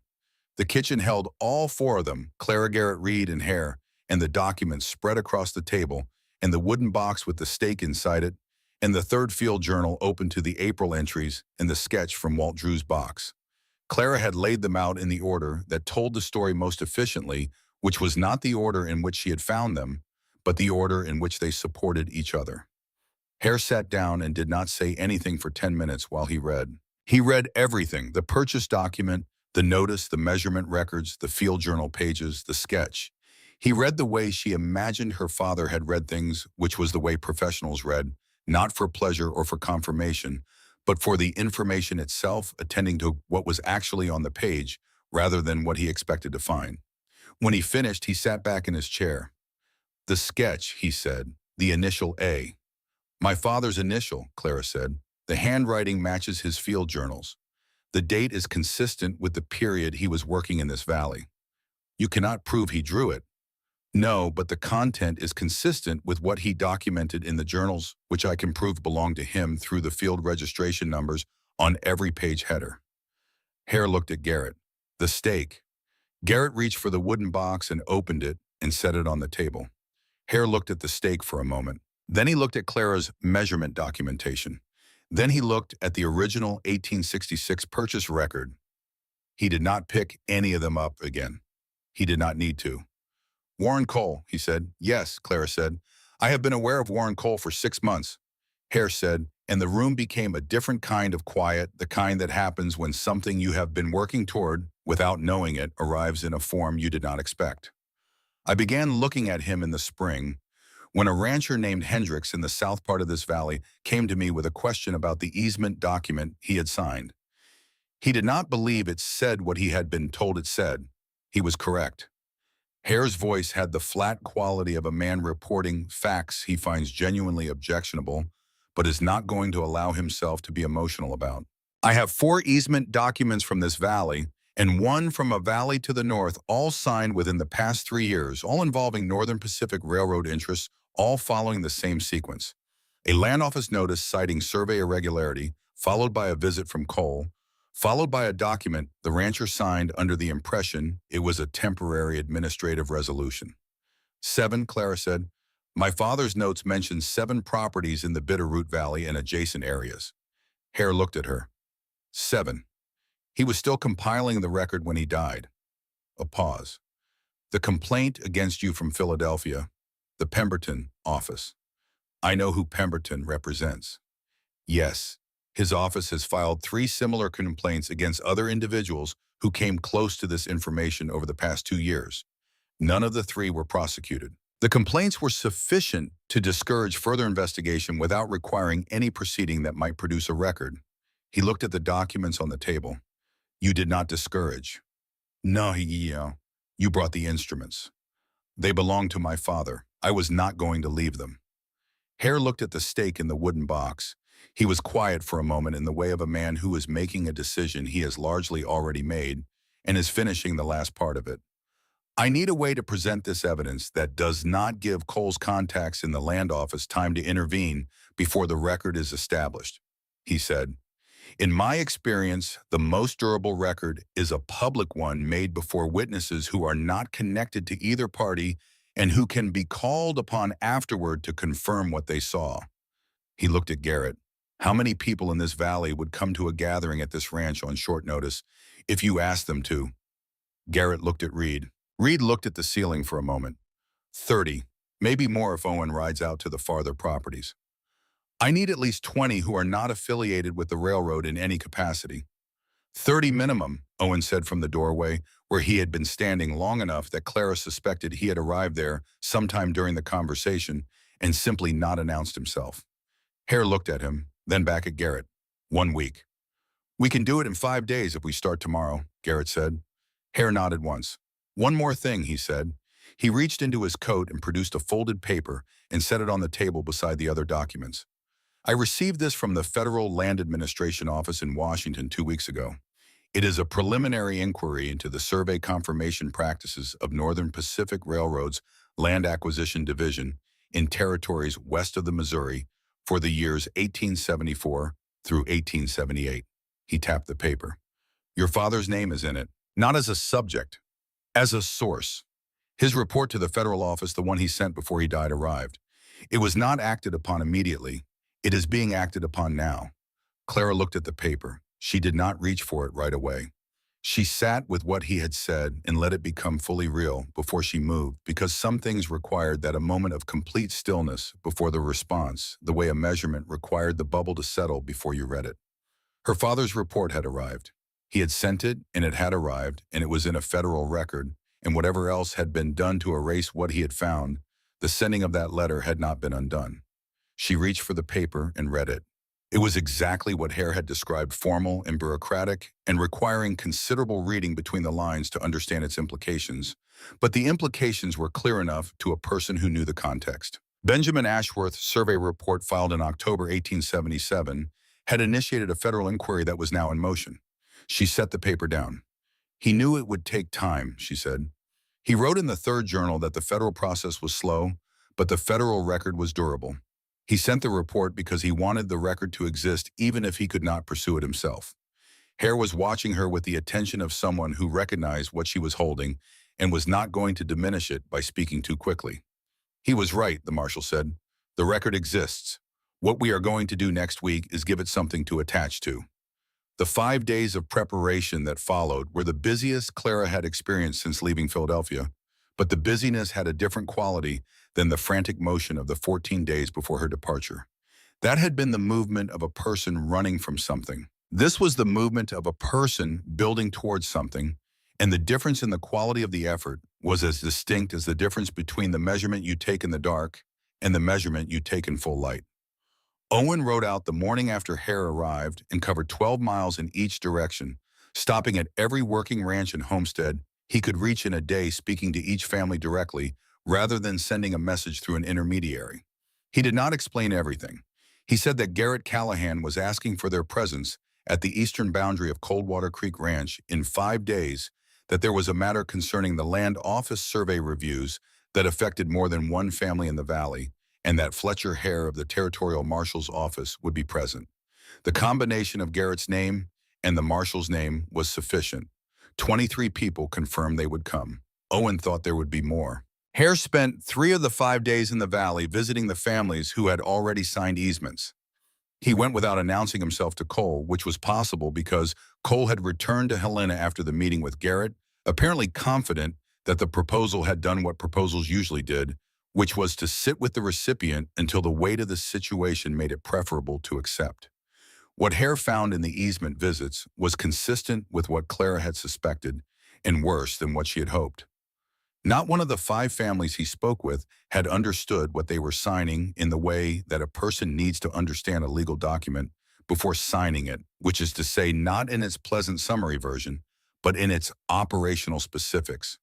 Not one of them had been told that the survey irregularity notice that preceded Cole's visit had been filed by the railroad itself. Not one of them had known that the original survey markers might still be in the ground, capable of contradicting the adjusted boundary lines Cole's documents described. He came back on the 4th evening and sat at the kitchen table and told Clara and Garrett what he had found, and the telling of it did not require much interpretation. Ambrose Vane, Clara said, the land records keeper in Bitter Root Junction. His name appears in connection with the filed survey complaints. Hare looked at her. You have documentation of that? Not documentation. My father's journal notes him as someone involved in the filing process. And the sketch from Walt Drew's box, the one with the boundary lines, has a notation that my father did not write. She had thought about this for days and was certain of it. The numbers on the sketch are my father's hand. The labels, the ones reading current post and original marker, are my father's hand. But the note at the bottom, the one reading do not use red line, is someone else's writing. I believe it is Vane's. I believe he drew the double boundary at my father's direction to document what my father had found and wrote that note as his own way of recording that he knew the red line was wrong. Hare was quiet. Which means Vane knew, Garrett said. Vane has known for at least a year, Clara said.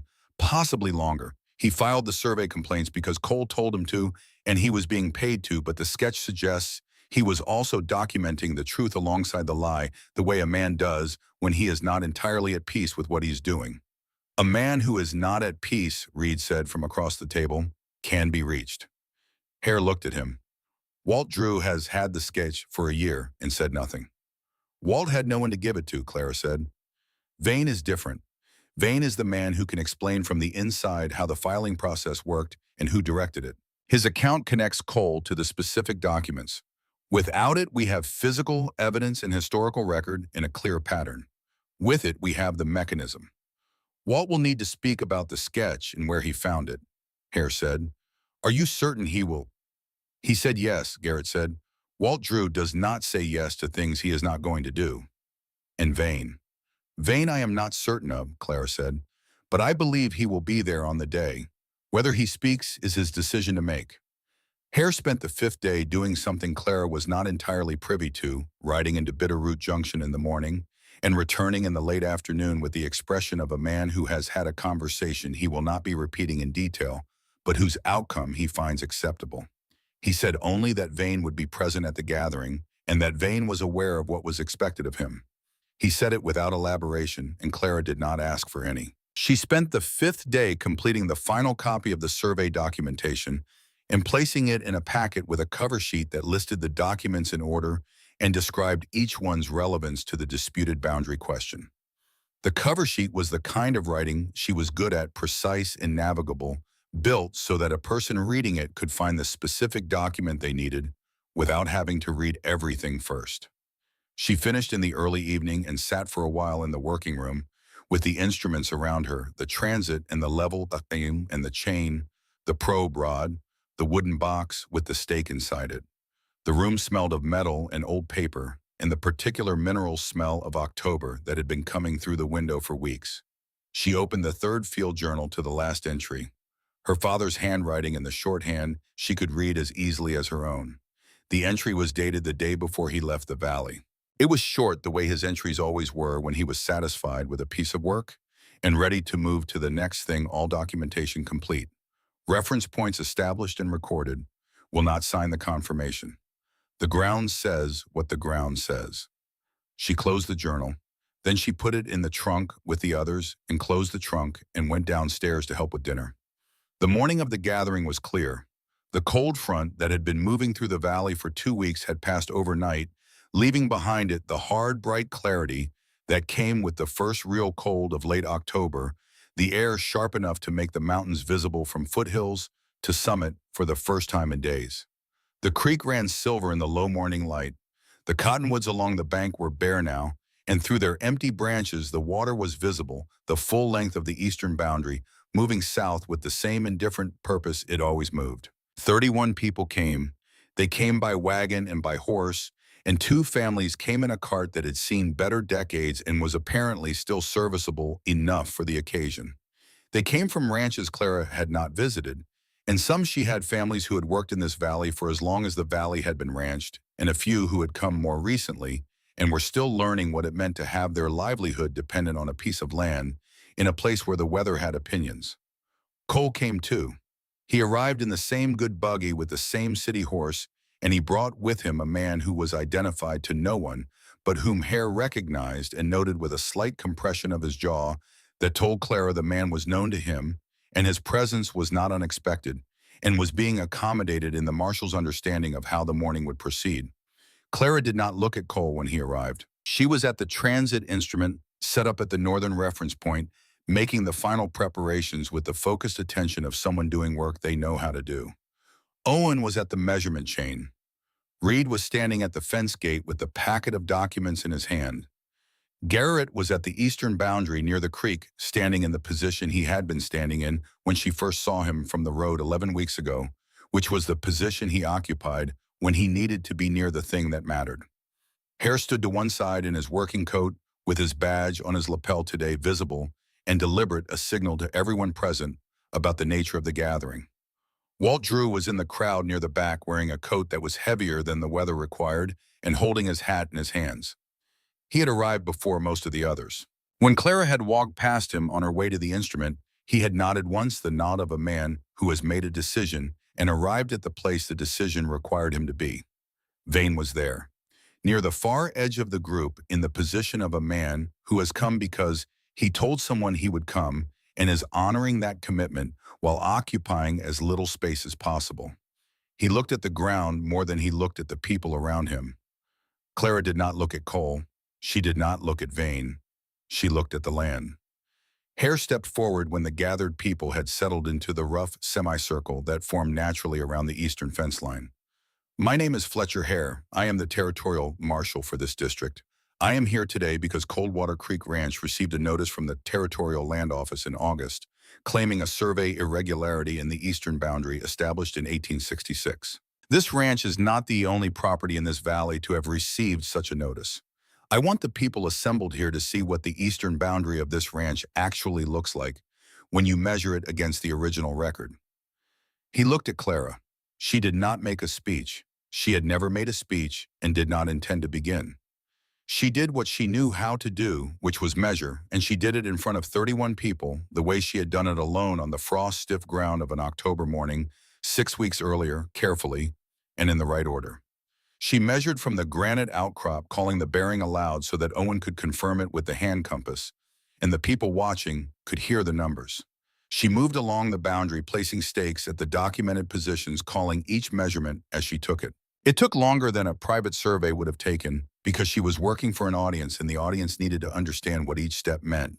And so at each stake, she paused and said plainly what the number meant in relation to the others and in relation to the original purchase document. When she reached the position of the original iron stake, she stopped.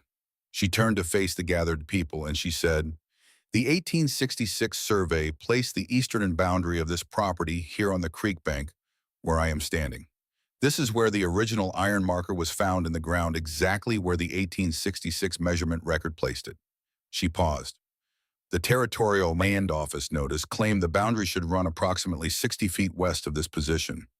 I am going to place a second line of stakes to show you where that would be. Owen handed her the second bundle of stakes, a different color, and she moved west and placed them in a line parallel to the first 60 feet inland of the creek bank. The two lines stood in the October morning light, visible to everyone present, one row on the creek bank and one row inland.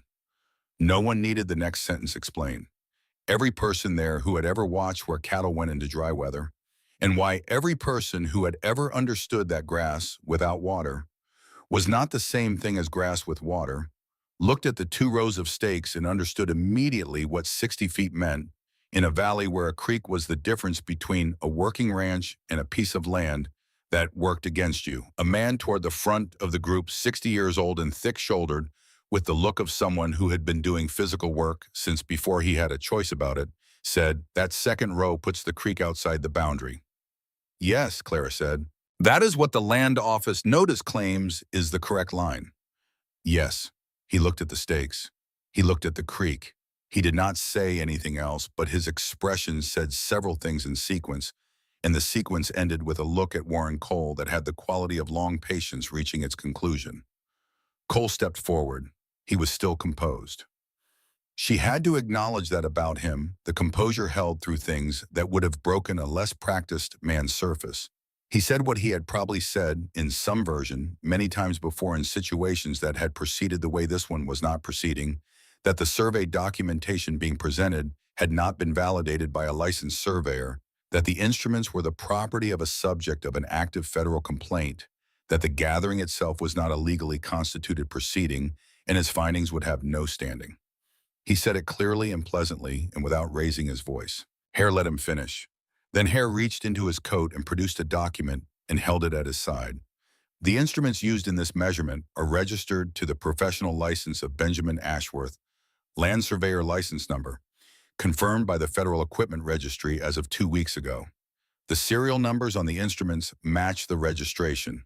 The measurement record produced with these instruments cites the registration numbers and the original 1866 government reference points. Its validity is established by the correspondence between its findings and the 1866 purchase document, which was produced by the federal government itself. Cole looked at the document Hare was holding. Additionally, Hare said, "I have in my possession affidavits from 5 property owners in this valley describing the circumstances under which they signed water access easements with Northern Pacific Railroad over the past 3 years. In each case, the property owner states that the survey irregularity notice that preceded their signing was presented to them as an administrative matter originating from the land office. None of them were informed that the original survey complaint had been filed by the railroad itself. The gathering was very quiet. Furthermore, Hare said, and the word had weight, the weight of a man who has been saving the largest thing for last. I have in my possession a hand-drawn sketch recovered from the road adjacent to this property in April of last year and depicting both the true boundary line and the false boundary line, and is documented by Benjamin Ashworth during his survey work in this valley.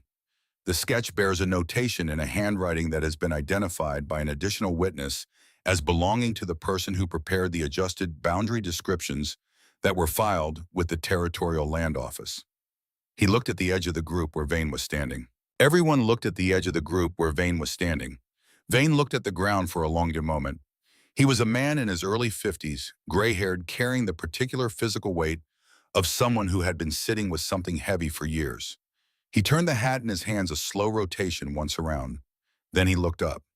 He did not look at Hare. He did not look at Cole.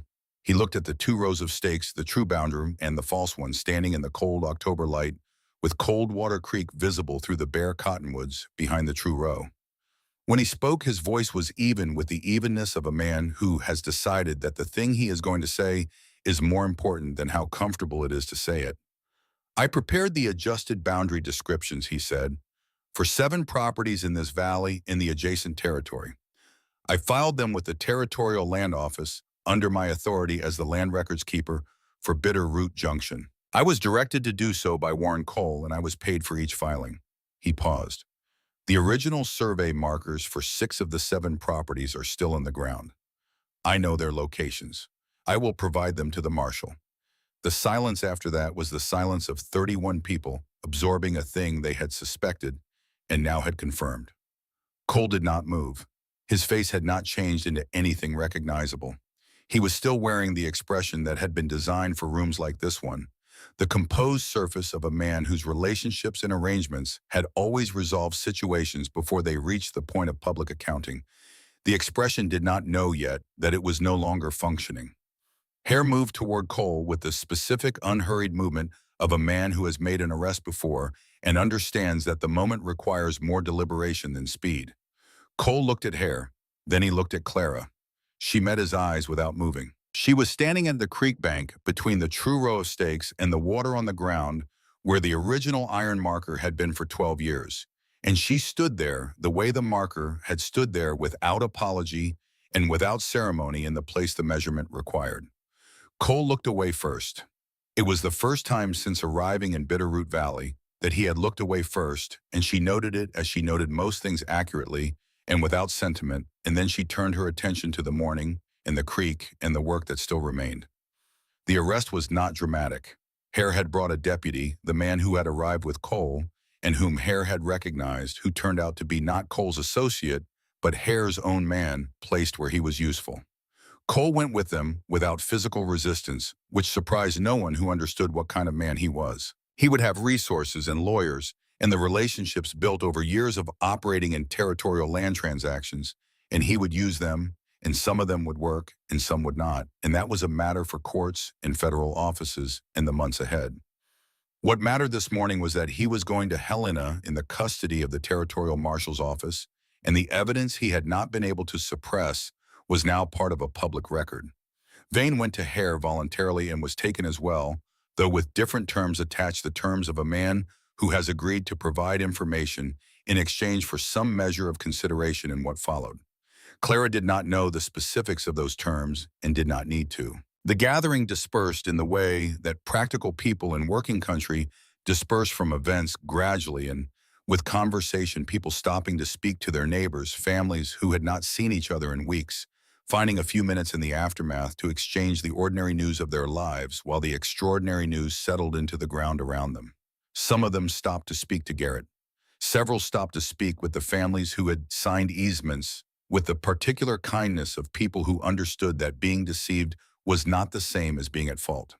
Clara walked the eastern boundary while the crowd thinned, moving south from the granite outcrop to the southern corner, noting the condition of the fence and the bank and the way the creek moved in the sections where the willows were heaviest. She was making a practical inventory of a piece of ground She now knew as well as any ground she had been paid to measure, and she was making it because it was a useful thing to do, and because the motion of walking helped her think. She had been to a lot of places. She had never stayed in any of them longer than the work required. She stood at the southern corner of the eastern boundary and looked north along the fence line.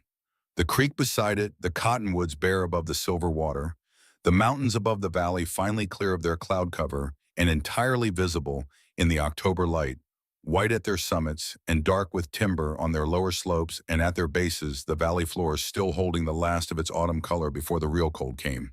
She heard footsteps in the dead grass behind her and recognized their weight without turning. Garrett stopped beside her.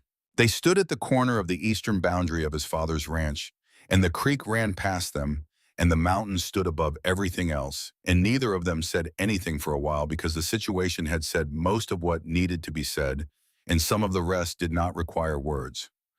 "Hare will need you in Helena," Garrett said finally, "for the formal proceedings, the documentation, and the instrument records." "Yes." "How long?" "I don't know, a few weeks at minimum, depending on how the federal inquiry moves." He was quiet. The creek made its small, continuous sound.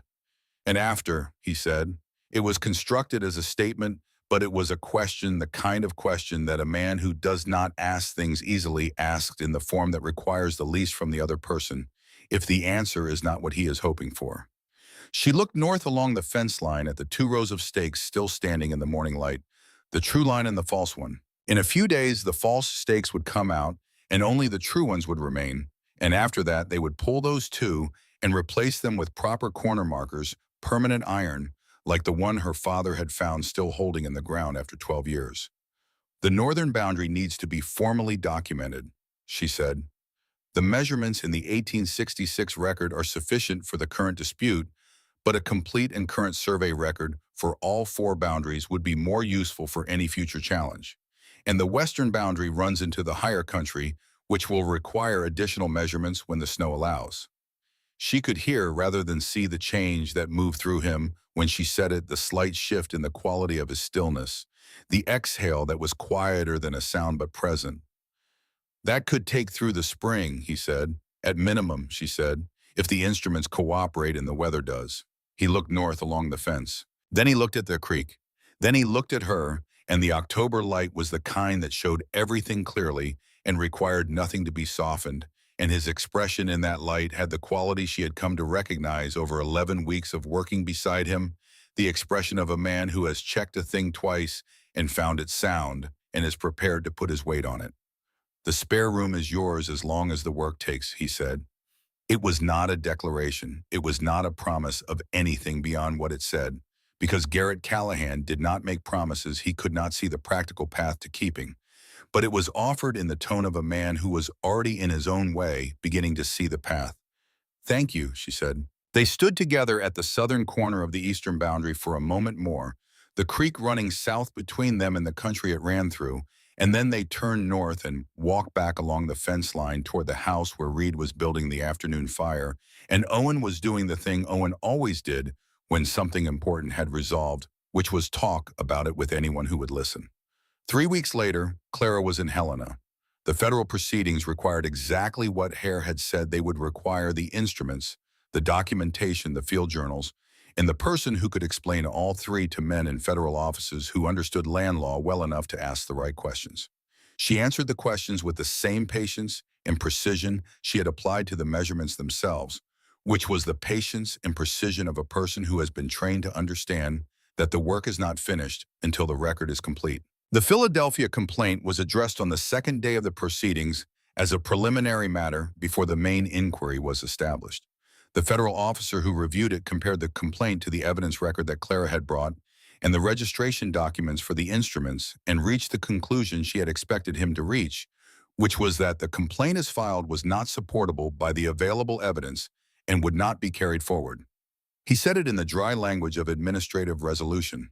She received it as the largest piece of news she had been given since the morning she found the stake. She wrote to Reed that evening a short letter informing him that the Philadelphia matter was resolved.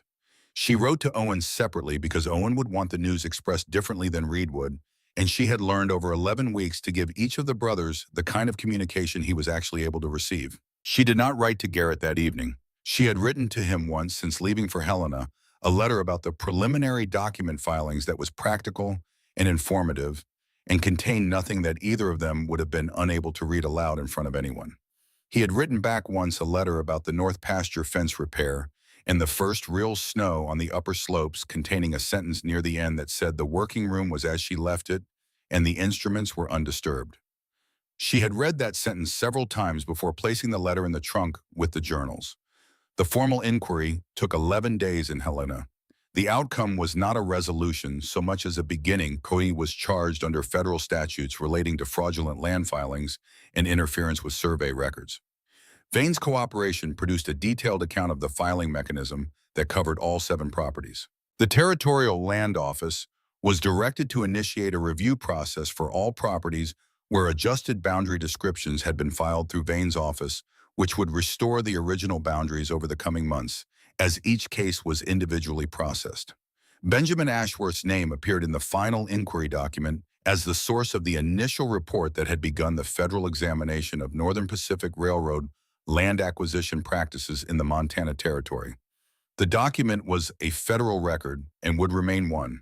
Hare told her this on the last evening in Helena, sitting in the office where they had been working for 11 days, with the late autumn light coming through the window at the angle that meant winter was genuinely close now. He sent the report, Hare said. He sent it knowing it would be slow and knowing he might not be the one who saw it through. He was right about both things. He was a careful man, she said. He understood that the record outlasted the person. Hare looked at the papers on the desk between them, the accumulated documentation of 11 weeks of work, all of it organized and numbered and cross-referenced in the way that Clara organized things, which was the way her father had taught her to organize them. "You are going back to Bitter Root Valley," he said. It was not a question. "The western boundary runs into the upper country," she said. "It will need to be done before the deep snow or waited until spring." "The northern and western boundaries will take through spring," he said. "Yes." Hare looked at her for a moment with the expression of a man who has watched a case develop over weeks and understands things about it that were never stated directly, but are nevertheless clear. "Your father would have found this satisfactory," he said. She thought about that, the word satisfactory, the word her father had used when a piece of work was complete and correct, the word he had used at the end of long days in the field, when the measurement was right and the record was clean, and you could stand behind what you had done. "Yes," she said, "I think he would." She rode back to Bitterroot Valley on a Friday, the second week of November, on a horse. Hare's office had lent her for the return journey. The road south from Helena descended through the foothills and then opened into the valley proper, and she came into the valley in the early afternoon of a day that was cold and clear and entirely without clouds. The mountains on both sides of the valley sharp-edged against the blue sky, the creek visible from the road as a line of willows and bare cottonwoods marking the low ground. She stopped the horse at the top of the last rise before the ranch road and looked at the valley for a moment. Coldwater Creek ran south in the afternoon light, the same direction it always ran past the eastern boundary of the ranch where the stakes were back in and the iron corner marker had been reset at the creek bank where the original had been past the willow stands and the cottonwoods and the low bench of grass that would be green again in spring and was brown and frost-touched now past the pasture and the corrals and the house with smoke coming from the chimney and the thin still air. She sat on the horse at the top of the rise and looked at the smoke from the chimney. She had been to a lot of places that were not home. She understood sitting at the top of that rise with the November air cold on her face and the instruments in the trunk on the pack horse behind her, that the thing she had not done in any of those places was stop. She had always known the shape of the departure before the shape of the place had time to become familiar, and that knowledge had been a kind of armor because you could not be sorry to leave something you had never fully arrived in. She had arrived here. She had done it without meaning to or without knowing she was doing it, which may have been the only way it could have happened. She turned the horse down the road toward the ranch. Owen saw her first from the barn and did what Owen did, which was come out to meet her before she had dismounted, taking the pack horse's lead and talking before she had both feet on the ground. Something about the north fence and the weather last week, and the letter she had sent about the Philadelphia matter, which apparently she did not know how much that letter had meant to people until she saw the effect it produced on Owen Callahan when he read it, which was that he spent the rest of that day finding reasons to whistle tunelessly while doing chores that did not require whistling. Reed came from the house and looked at her with the expression that was not warm and was not cold, and had, over the course of 11 weeks, become one of the more reliable expressions she knew how to read. He looked at the pack horse and the instruments case, and then at her face and said, "The northern boundary. We should start before the ground freezes deeper than the stakes can go." "Next week," she said. "I need a few days first." "Obviously," he said in the tone of a man for whom this was obvious, and went back inside. Garrett came from the direction of the eastern fence, which was where she had begun to expect to find him when he was not occupied with something that required him to be elsewhere. He walked across the yard with a long stride that covered ground efficiently and without announcing itself, and he stopped in front of her and looked at her for a moment in the way he always looked at things he was confirming rather than learning. "Hare's office sent a summary 2 days ago," he said. "The inquiry record." "Yes." "Your father's name is in it." "Yes." He was quiet for a moment, standing in the November light, with the mountains visible above the barn roof, and Coldwater Creek audible somewhere behind the eastern fence. Then he said, "Come inside. It's cold." She followed him into the house, into the kitchen that smelled of the wood fire and the afternoon meal Reed had been making, into the room that had been working toward this shape for 11 weeks.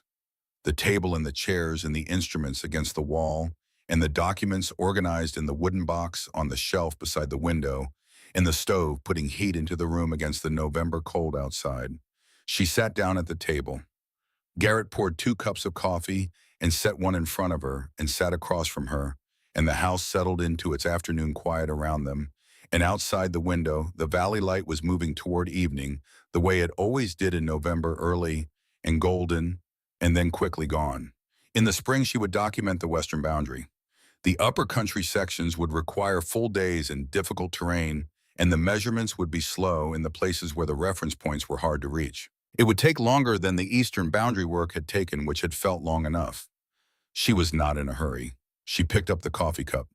Across the table, Garrett wrapped his hands around his own cup and looked at her in the particular way he had of looking at things he intended to keep, which was not a long look and not a short one, but a steady one, the kind that said the measurement had been taken, and the result was what it was, and there was no further calculation required.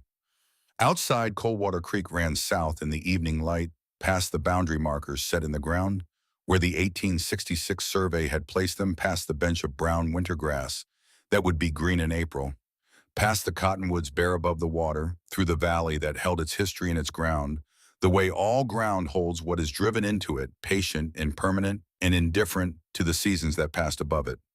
The ground says what the ground says. It always had. This concludes the full manuscript of Coldwater Creek. The total story across all 3 parts reaches approximately 21,400 words within the 20,000 to 22,000 word target.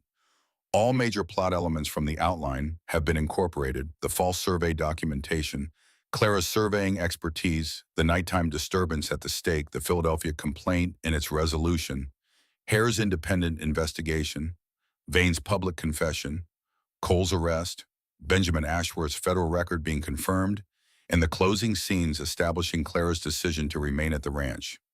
All 7 checklist items from the anti-repetition review have been maintained throughout. The story is complete.